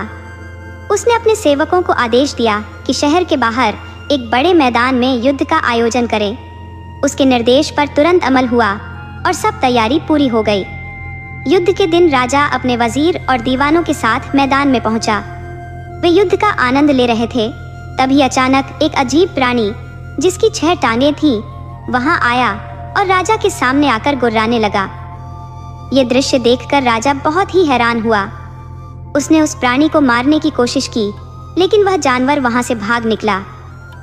राजा ने अपने घोड़े पर सवार होकर अपने बड़े से चाकू के साथ उसका पीछा किया।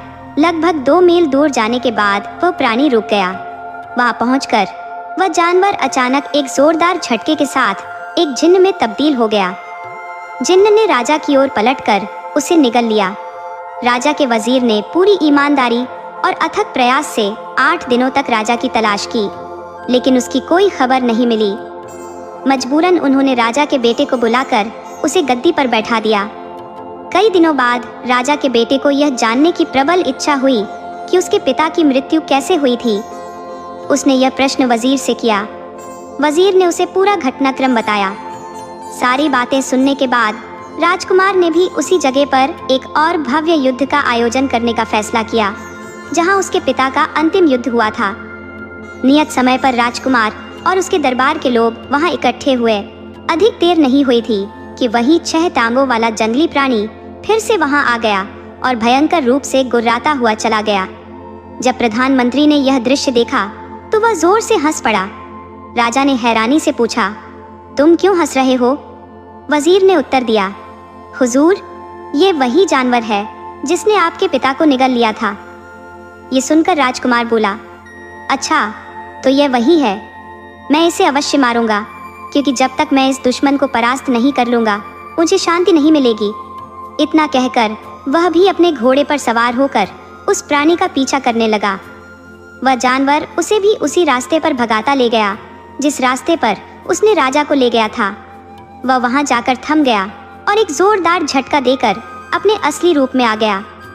वह अचानक राजा की ओर झपटा, जिसे देख राजा भयभीत हो उठा और उसने मन ही मन भगवान से प्रार्थना की कि उसे बचाया जाए। उसकी प्रार्थना सुनकर भगवान ने अपने एक दूत को भेजा जो राजा को यह सिखाने आया कि वह इस खतरनाक जिन्न से कैसे बच सकता है। देवदूत ने कहा, यह जिन्न सबसे ताकतवर है। अगर इसके खून की एक भी बूंद धरती पर गिरी तो उसी क्षण एक और जिन्न प्रकट हो जाएगा जो तुम्हारे टुकड़े टुकड़े कर देगा। लेकिन चिंता मत करो, ये लो, ये 2 फल वाले तीर, इनसे तुम इसके दोनों नेत्रों को छेद दो। इससे वह गिर जाएगा और मर जाएगा। इतना कहकर देवदूत अदृश्य हो गया। राजा को वह तीर देकर राजा ने साहस जुटाया और जिन्न से लड़ने के लिए तैयार हो गया।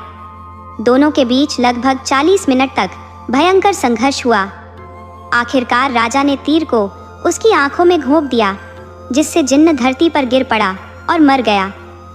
राजा ने जब यह सुनिश्चित कर लिया कि जिन्न पूरी तरह से मर चुका है, तब उसने अपनी तलवार निकाली और उसका सिर काट दिया। फिर उसने उस सिर को अपने तीर की नोक पर रखा और महल की ओर रवाना हो गया। वापस आकर राजा ने उस सिर को महल के 12,000 कमरों में से एक कमरे में बंद कर दिया। उस कमरे को ताला लगाकर चाबी अपनी माँ को देते हुए राजा ने कहा, किसी भी परिस्थिति में इस कमरे को मत खोलना। लेकिन क्योंकि राजा ने अपनी माँ को यह नहीं बताया था कि कमरे के भीतर क्या रखा है, उनकी माँ को उस कमरे के भीतर देखने की तीव्र इच्छा हुई। उन्होंने सोचा कि शायद वहाँ कोई विशेष खजाना बंद होगा। एक दिन उन्होंने वह कमरा खोल दिया, लेकिन वहाँ उन्हें कुछ नहीं दिखा, क्योंकि राजा ने जिन्न का सिर एक कोने में फेंक दिया था। हाँ, उन्हें एक हल्की हंसी की आवाज़ सुनाई दी और फिर एक गूंजती हुई आवाज़ आई, तेरा बेटा एक जिन्न है, उसे सावधान रह, वह किसी भी समय तुझे मार देगा, जैसे उसने मुझे मारा था, तेरे पति को। यदि तू जीवित रहना चाहती है तो उसे महल से बाहर निकाल दे। राजा की माँ ने चौंकते हुए पूछा, ये आवाज़ कहाँ से आ रही है और तुम कौन हो? वही आवाज़ फिर से बोली, तू बीमारी का बहाना बना और उससे मादा चीते का दूध मंगवा। उसने कहा कि राजा को खुद जाना चाहिए और मादा चीते का दूध लेकर आना चाहिए। भारी मन और असहायता में डूबा हुआ राजा अगले दिन जंगल की ओर चल पड़ा, जहाँ चीते और दूसरे जंगली जानवर खुलेआम घूमते थे। जल्द ही उसकी नज़र एक मादा चीते पर पड़ी, जो अपने 2 शावकों के साथ धूप सेक रही थी। राजा तुरंत एक पेड़ पर चढ़ गया और एक तीर उसकी ओर छोड़ा। संयोग से चीते की गर्दन में कई दिनों से दर्द था, क्योंकि उसके पास एक पुराने जख्म की वजह से सख्त गांठ बन चुकी थी। राजा का तीर उस गांठ में जा लगा, जिससे चीते को राहत मिल गई। मादा चीता इस अकस्मात राहत के लिए राजा की आभारी हो गई और उसकी ओर कृतज्ञता से देखा। उसने राजा से नीचे उतरने का अनुरोध किया और पूछा कि वो बदले में क्या चाह रहा है। राजा ने कहा कि उसे कुछ भी नहीं चाहिए, सिर्फ थोड़ा सा दूध चाहिए, जो उसकी बीमार माँ के लिए बहुत ज़रूरी है। मादा चीता ने तुरंत अपनी बोतल में दूध भर दिया और राजा को सौंप दिया। साथ ही उसने अपने कुछ बाल राजा को देते हुए कहा, जब भी तुम किसी विपदा में हो तो इन बालों को सूरज की रोशनी में दिखा देना, मैं तुम्हारी सहायता के लिए आ जाऊंगी। राजा दूध और बाल लेकर अपने महल लौट आया। जब उसकी माँ ने देखा कि वह मादा चीते का दूध ले आया है, तो उसे शक हुआ कि उसका बेटा सच में कोई जिन्न है। उसके मन में बेटे को मारने का निश्चय पक्का हो गया। वह फिर उस कमरे में गई जहाँ जिन्न का सिर रखा हुआ था और उसे सब हाल सुनाया। जिन्न की आवाज़ गूंजने लगी, यह तो साबित हो गया कि तुम्हारा बेटा कोई साधारण इंसान नहीं है। एक जिन्न के सिवा कोई मादा चीते का दूध नहीं ला सकता, उसे जल्दी मारने का इंतजाम करो। रानी माँ ने पूछा, मैं उसे कैसे मार सकती हूँ, उससे कैसे छुटकारा पाऊँ? आवाज़ फिर गूंजी, जब वह तुम्हारा हाल पूछे तो उसे कह देना कि अभी भी तुम बहुत कमज़ोर हो और बहुत बीमार महसूस कर रही हो। मादा चीते के दूध से तुम्हारी तबीयत में कोई ख़ास सुधार नहीं हुआ है। कहो कि सुना है, फलाफल पहाड़ी की चोटी पर एक राजकुमारी रहती है, और अगर वह राजकुमारी तुम्हें छू लेगी तो तुम ठीक हो जाओगी। यह सुनकर वह पहाड़ी की ओर जाएगा और रास्ते में ही मारा जाएगा। अगले दिन संध्या समय राजा अपनी माँ के पास गया और धीरे से पूछा, माँ, अब कैसी हो? क्या तुम्हारी तबीयत कुछ बेहतर है? रानी ने दर्द भरे स्वर में कहा, बेटा, इस मादा चीते के दूध से मुझे कोई आराम नहीं मिला, लेकिन कल रात मैंने एक सपना देखा। एक राजकुमारी है जो फलाफल नामक ऊंची पहाड़ी के किले में अकेली रहती है। अगर वह मेरे पास आए और मुझे छू ले तो मैं पूर्णतः ठीक हो जाऊंगी। जब तक वह राजकुमारी मुझे नहीं छूती, मेरी बीमारी दूर नहीं होगी। राजा ने दृढ़ता से कहा, माँ, तुम धैर्य रखो, मैं उस राजकुमारी को यहाँ लाऊंगा, और यदि मैं उसे नहीं ला सका तो मैं अपना राज्य छोड़ दूंगा। अगले दिन सुबह होते ही राजा ने अपने सबसे तेज घोड़े को तैयार किया और उस जोखिम भरी यात्रा पर निकल पड़ा। उसने मादा चीते के दिए हुए जादुई बालों को भी साथ ले लिया। सूरज के उगते ही उसने वे बाल सूरज की ओर दिखाए। जैसे ही उसने ऐसा किया, मादा चीता अपने दोनों शावकों के साथ वहां तुरंत प्रकट हो गई। मादा चीते ने पूछा, क्या बात है राजा साहब, राजा ने उत्तर दिया, मुझे फलाफल पहाड़ी पर रहने वाली राजकुमारी को लाना है, उसे मेरे पास आना होगा। मादा चीते ने गंभीर स्वर में कहा, यह कार्य तुम नहीं कर सकते, क्योंकि कई वीर पुरुषों ने उसे लाने की कोशिश की है, पर वह बहुत ही सुंदर और अद्वितीय है, कोई भी उसके पास नहीं पहुंच सका। राजा ने दृढ़ निश्चय के साथ कहा, मैं प्रयास करूंगा, चाहे इस प्रयास में मेरी जान ही क्यों न चली जाए। राजा का साहस देखकर मादा चीता उसे अकेले जाने नहीं दे सकती थी। उसने अपने दोनों बच्चों के साथ राजा का पीछा किया और उसे अपनी पीठ पर चढ़ने को कहा। राजा उसके ऊपर बैठ गया और कुछ ही क्षणों में वे फलाफल के किले तक पहुंच गए। मादा चीता ने राजा से कहा, यहाँ 3 दरवाजे हैं जिनसे गुजरना आवश्यक है। पहले दरवाजे के पास एक विशाल लोहे का टुकड़ा रखा है जिसे लकड़ी की कुल्हाड़ी से तोड़ना होगा, अन्यथा दरवाजा नहीं खुलेगा। दूसरे दरवाजे के पास एक नकली गाय खड़ी है और उसके चारों ओर असली जिन्न पहरा दे रही है। अगर कोई व्यक्ति उस गाय का दूध निकाल सके तो ही वह दरवाजे से गुजर सकता है, नहीं तो जिन्न उसे मार डालेंगे। और तीसरे दरवाजे के पास राजकुमारी खुद बैठी है जो इस यात्रा की अंतिम चुनौती है। अगर वह तुमसे प्रसन्न है तो तुम्हारा सत्कार करेगी और अगर अप्रसन्न है तो तुम्हें समाप्त कर देगी। ये बातें सुनते ही राजा के हृदय में भय व्याप्त हो गया।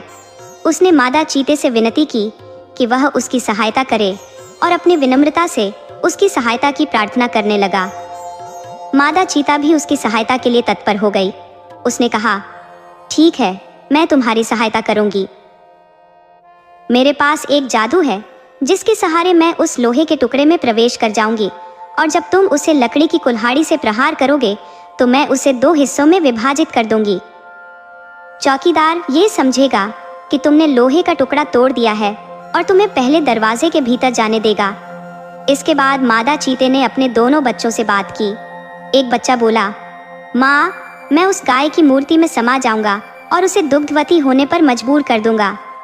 जब तुम जिन्न को दूर रखोगे तो मैं भी उसे तुमसे दूर करने में सहायता करूंगा।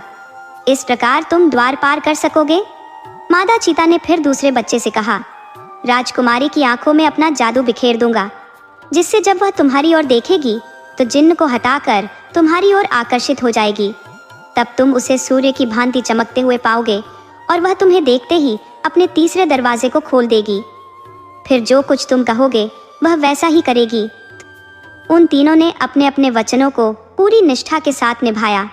इस प्रकार राजा तीसरे द्वार तक पहुंच गया। राजकुमारी ने जैसे ही राजा को देखा वह उसकी वीरता और आकर्षण से अत्यधिक प्रभावित हुई। उसने राजा से विवाह का प्रस्ताव रखा। मादा चीता और उसके बच्चे अपनी मांद में वापस लौट गए। कुछ दिनों बाद राजा राजकुमारी को लेकर अपने महल पहुंचा। वहां जाकर उसने अपनी माँ से कहा, माँ, वह मार्ग अत्यंत जोखिम भरा था। मैं तो बीच रास्ते में ही मर गया होता, परंतु मादा चीता और उसके 2 बच्चों ने मेरी रक्षा की। अगर उन्होंने सहायता न की होती तो मैं उस स्थान तक कभी नहीं पहुंच पाता। भगवान का अनंत धन्यवाद, मैं सकुशल लौट आया। कुछ समय के बाद उसने अपनी माँ को उन भयानक घटनाओं के बारे में बताया। माँ, जब मैं वहां पहुंचा तो सबसे पहले एक विचित्र जानवर प्रकट हुआ। वह एक जिन्न था जिसने मुझे एक दूरस्थ स्थान पर भगाकर ले गया। वहां जाकर उसने अपनी असली भयानक आकृति धारण कर ली। वह मुझे मारने और खाने वाला था, ठीक वैसे ही जैसे उसने मेरे पिताजी के साथ किया था। तभी भगवान के भेजे हुए दूध ने मुझे बचा लिया। यह सुनकर उसकी माँ विस्मित हो गई और बोली, बेटे, मुझे बहुत बड़ा धोखा हुआ। उस शाम जब मैंने तुमसे महल की चाबियां मांगी थी तब मैं उस कमरे में गई थी। मैंने दरवाजे से हंसी की आवाज़ सुनी, इसलिए मैं अंदर गई। वहाँ मैंने सुना कि तेरा बेटा तुझे मारना चाहता है। मैं तेरा पिता हूँ, उसने मुझे मार दिया और वह तुझे भी खत्म कर देगा। उसकी माँ ने आगे कहा, मैंने उन बातों पर यकीन कर लिया और उसी जिन्न की सलाह पर तुम्हें मादा चीते का दूध लाने के लिए भेज दिया ताकि वह तुम्हें खत्म कर दे। लेकिन जब तुम जीवित वापस लौटे तो मैंने तुम्हें राजकुमारी को लाने भेज दिया। मुझे पता था कि वह मार्ग खतरनाक है, लेकिन भगवान ने तुझे बचाने के लिए देवदूत भेजा। उसी ने मादा चीते के रूप में तुझे सहायता दी। मैं भगवान का बहुत बहुत धन्यवाद करती हूँ, उसने बहुत बड़ा उपकार किया है। कुछ ही दिनों बाद राजा और राजकुमारी का विवाह धूमधाम से संपन्न हुआ। महल में खुशियों का माहौल था। और सबने बहुत समय तक सुख और शांति से जीवन बिताया।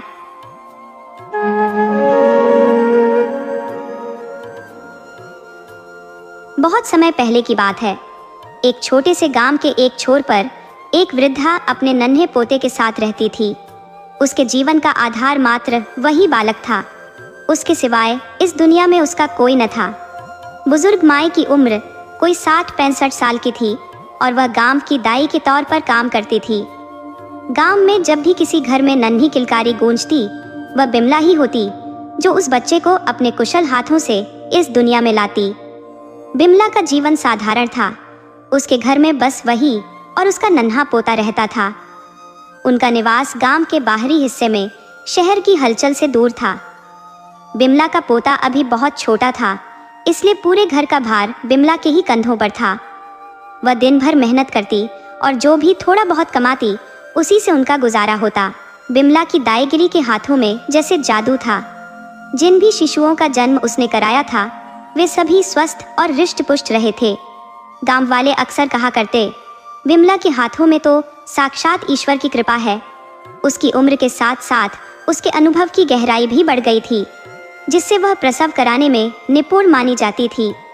गांव वासियों की सराहना से बिमला का मन खिल उठता और उसे इससे अच्छी खासी दक्षिणा भी मिलती थी। जो महिलाएं संतान सुख से वंचित थी, वे भी बिमला से उपचार लेकर मातृत्व का सुख पा जाती। ऐसा प्रतीत होता था मानो बिमला पर स्वयं भगवान की विशेष कृपा हो। उसी समय शहर में एक प्रतिष्ठित परिवार रहता था, जिसका एकमात्र पुत्र मोहित था। मोहित का विवाह उसके माता पिता ने एक सुंदर युवती सुंदरी से कर दिया था। वक्त अपनी गति से आगे बढ़ा और मोहित और सुंदरी के विवाह को 5 वर्ष बीत गए, लेकिन सुंदरी की गोद अब तक सूनी थी। परिवार के लोग सुंदरी पर ताने कसने लगे, अब तक माँ क्यों नहीं बनी, अब तो बच्चा कर लो। घर की बातें सुंदरी के मन को दुखी कर देती। मोहित और सुंदरी ने कई प्रयास किए, लेकिन संतान की आहट न सुनाई दी। हारकर मोहित ने सुंदरी का और अपना चिकित्सीय परामर्श कराया। जांच में यह स्पष्ट हुआ कि सुंदरी प्राकृतिक रूप से मां बनने में सक्षम नहीं थी। यह खबर सुनकर सुंदरी का हृदय चकनाचूर हो गया। उसके लिए यह सदमे से कम न था। उसने कई रातें आंसुओं में बिताई, क्योंकि मातृत्व से वंचित रहना उसे जीवन के एक बड़े अभाव जैसा प्रतीत होता था। मोहित ने सुंदरी को हिम्मत दी, तुम मां बन सकती हो, बस जरूरत है उचित इलाज और धैर्य की। हर छुट्टी के दिन मोहित सुंदरी को एक नए चिकित्सक के पास ले जाता। कोई उन्हें नई दवा देकर उम्मीद बंधाता, तो कोई साफ शब्दों में कह देता कि सुंदरी मां नहीं बन सकती।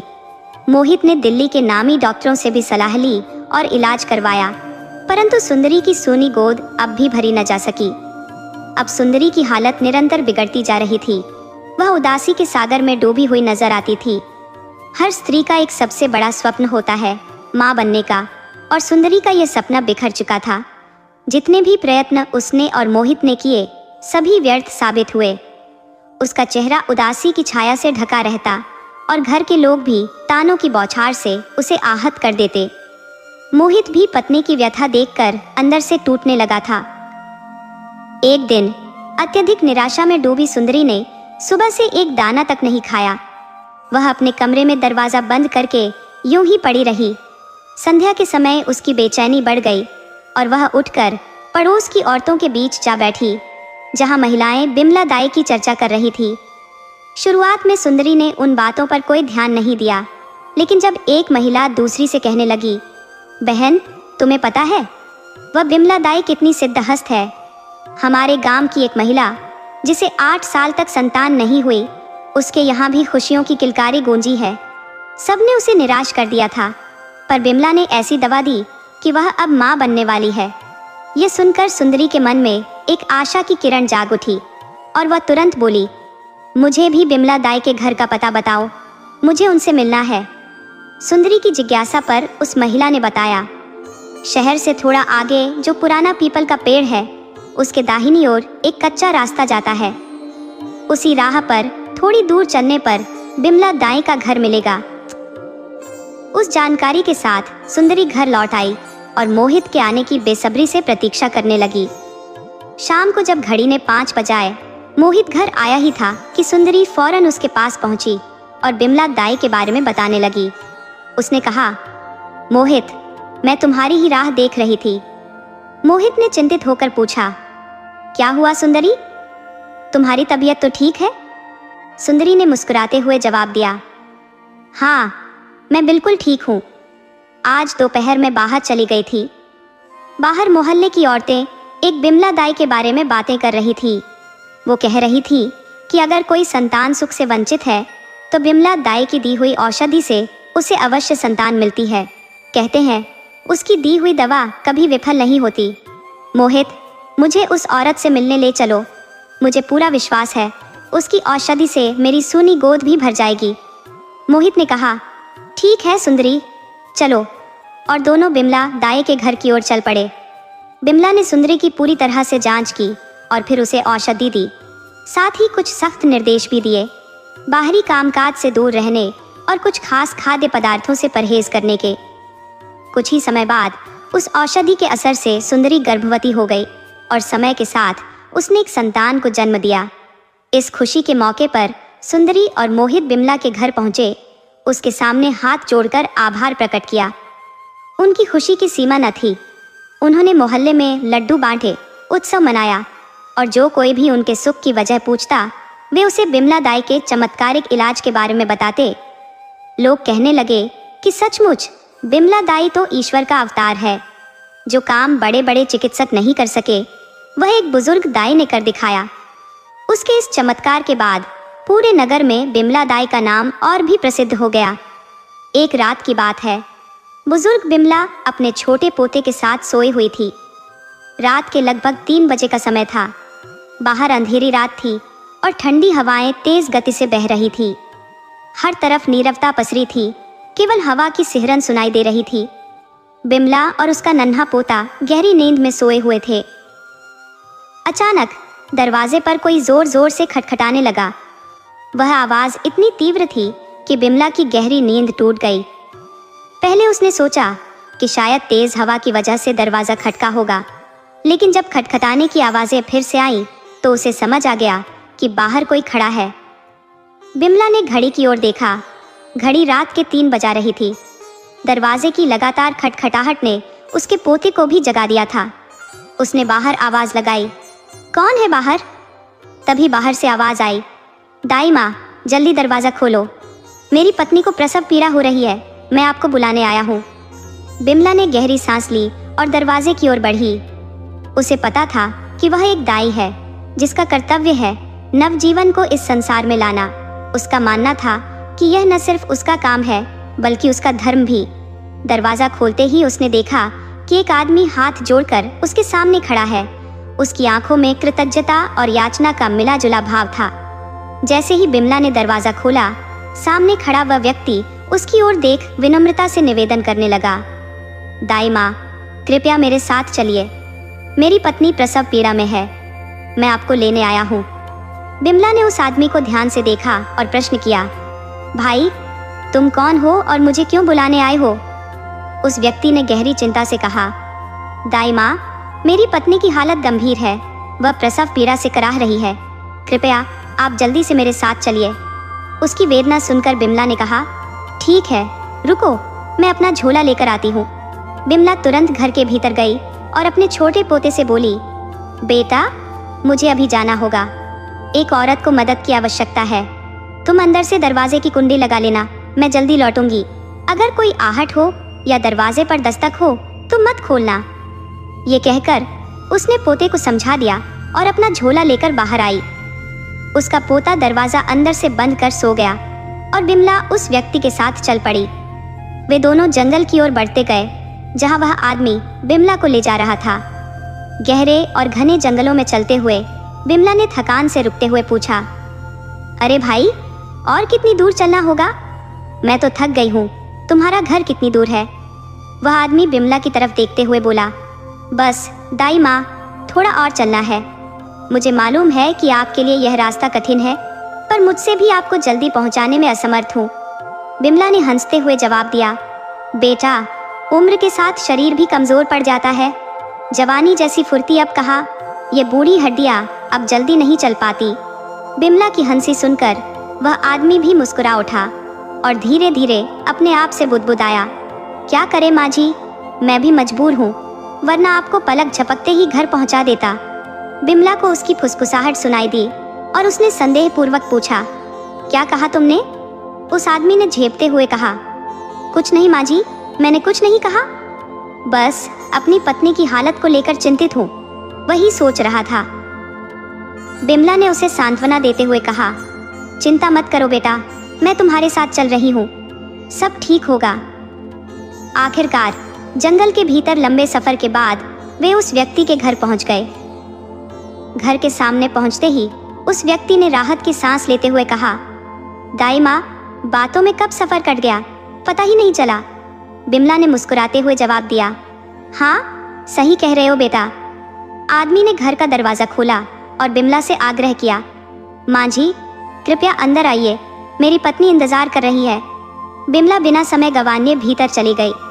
बिमला ने जैसे ही उस घर के भीतर कदम रखा, उसकी नजरें हैरत में डूब गई। ऐसा आश्चर्यजनक घर उसने अपनी 60-65 साल की उम्र में पहली बार देखा था। चारों ओर दीवारों पर जड़े चमचमाते पत्थर, जो बिन लाइट के भी किसी सूर्य किरण से ज्यादा उजाला बिखेर रहे थे। उस चकाचौंध की चमक आंखों में ऐसे चुभ रही थी मानो दिन के उजाले में सीधे सूरज को देख लिया हो। बाहर घना अंधकार था, पर भीतर का आलोक मानो प्रातः काल की पहली किरणें कमरे में समा गई हो। बिमला की स्तब्ध आंखें जैसे दृश्य को देखकर फैल गई। उसकी यह हैरानी देख वह आदमी हंसते हुए बोला, माँ जी इतनी आश्चर्यचकित मत हो, ये रोशनी असल में दीवारों में फिट की गई लाइट से है। उसकी बात सुनकर बिमला ने राहत की सांस ली और हल्की मुस्कान के साथ बोली, ओह समझ गई बेटा, मैं तो सचमुच भयभीत हो गई थी तुम्हारे घर को देखकर। उस आदमी ने जिज्ञासावश पूछा, क्यों माँ जी? बिमला ने हंसते हुए जवाब दिया, तुम्हारा घर तो मानो जादुई महल जैसा लगता है, ऐसा तो मैंने सिर्फ किस्सों में ही सुना था। बिमला की बात सुनकर वह व्यक्ति ठहाका मारकर हंस पड़ा और उसे अपनी पत्नी के कमरे की ओर ले गया। आइए माँ जी, मेरी पत्नी उस तरफ है। बिमला उसके पीछे पीछे चलती हुई कमरे में पहुंची। कमरे में प्रवेश करते ही उसने देखा एक अत्यंत सुंदर महिला दर्द से तड़प रही थी और उसके पास कोई सहारा न था। बिमला ने जल्दी से उस आदमी से कहा, बेटा जरा गर्म पानी तो लेकर आओ, और फिर वह उस महिला के पास चली गई। कुछ समय बाद कमरे से एक नन्ही सी किलकारी गूंज उठी। बाहर खड़ा व्यक्ति तुरंत दरवाजे के पास आ गया और उसने देखा बिमला ने अपनी गोद में एक सुंदर स्वस्थ बच्चे को थामा हुआ था, जो जोर जोर से रो रहा था। नवजात का चेहरा देखते ही उस व्यक्ति के चेहरे पर एक अनमोल खुशी छलक पड़ी। उसने लपक कर बच्चे को बिमला के हाथों से ले लिया और उसे अपनी गोद में प्यार से झुलाने लगा। वह क्षणों के लिए इतना तन्मय हो गया कि ना उसने बच्चे की माँ की सुध ली और ना ही उसे इस दुनिया में लाने वाली बिमला दाई की। वह जैसे कुछ पल के लिए अपने आसपास की वास्तविकता से बेखबर हो गया था। उसके लिए बस वह नन्हा बालक ही संसार बन गया था। बिमला दाई चुपचाप एक ओर खड़ी इस दृश्य को शांतिपूर्वक देख रही थी, बिना किसी शब्द के, बस मौन में डूबी हुई। फिर अचानक बच्चे को प्यार करते करते उसका ध्यान कमरे में बिस्तर की ओर गया, जहां उसकी पत्नी मुस्कुराते हुए उसे निहार रही थी। उसकी आंखों में कृतज्ञता और स्नेह की अनगिनत कहानियां थी, जो बिना बोले ही बहुत कुछ कह रही थी। एक पिता जो अपने नवजात बेटे के आगमन पर अपनी पत्नी तक को भूल बैठा था, अचानक जब उसकी नजर पत्नी की ओर गई तो वह दौड़कर उसके पास पहुंचा। उसने अपने होठों से उसका माथा छूते हुए कहा, शुक्रिया, बहुत बहुत धन्यवाद तुम्हारा। उसकी पत्नी ने नजरें उठाकर इशारा किया, देखिए बिमला दाई की तरफ। जब उसने बिमला दाई माँ की ओर देखा तो उसका चेहरा एकदम गंभीर हो गया। उसके हर्षित चेहरे से मुस्कान मानो उड़ गई और वह चुपचाप खड़ा रह गया। उसकी नजरें बिमला के चेहरे पर टिकी, जो सफेद पड़ गया था। बिमला का चेहरा ऐसे भय में डूबा था जैसे उसने स्वयं मृत्यु का सामना कर लिया हो। उसका पूरा शरीर कंपा रहा था। बिमला की आंखें बार बार उस बच्चे के उल्टे पैरों पर जा ठहरती थी और उसकी उंगलियां घबराहट में माथे के पसीने को चुन्नी से पोंछती जा रही थी। अब वह व्यक्ति समझ गया था कि बिमला के सामने कोई रहस्य छुपाने का प्रयास व्यर्थ है। उसने जान लिया था कि बिमला दाई को बच्चे की वास्तविकता का आभास हो चुका है।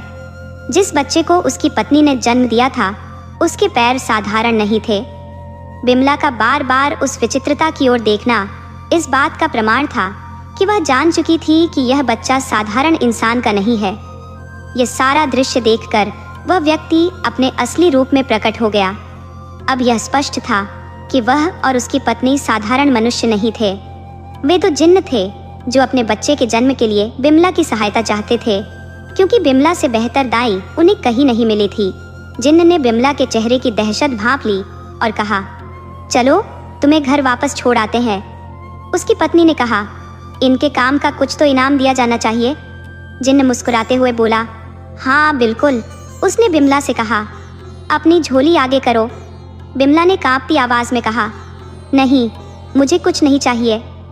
जिन्न ने दृढ़ स्वर में कहा, हम किसी का उपकार नहीं लेते, ये तुम्हें लेना ही पड़ेगा। तरी सहमे बिमला ने अपनी झोली आगे बढ़ाई और जिन्न ने उसमें कोयले भर दिए। ये देखकर बिमला के भीतर डर और भी गहराने लगा और वह वहां से भागने की कोशिश करने लगी। जिन्न ने उसे धमकाते हुए कहा, भागो मत, वरना अंजाम अच्छा नहीं होगा। बिमला उसकी बात सुनकर ठिठक गई और वहीं रुक गई। जिन्न बिमला के पास आया और धीरे से बोला, आगे का रास्ता घने जंगलों से होकर गुजरता है और इन जंगलों की भूल भुलैया में केवल मुझे ही दिशा का ज्ञान है। ऐसे में तुम्हारे साथ कुछ भी अनहोनी हो सकती है। बुढ़िया की तो जैसे ही यह सुनकर सांसें अटक गई और वह भयावह जिन्न उसके साथ साथ चल पड़ा। बिमला दाई, जो पहले से ही खौफ के साए में डूबी हुई थी, उसके कदम भी डर के मारे तेजी से जिन्न के पीछे हो लिए। जिन्न ने जो उसकी झोली में कोयले भर दिए थे, वे कोयले धीरे धीरे रास्ते में झड़ते चले गए। जैसे तैसे बिमला अपने घर के दरवाजे तक पहुंची।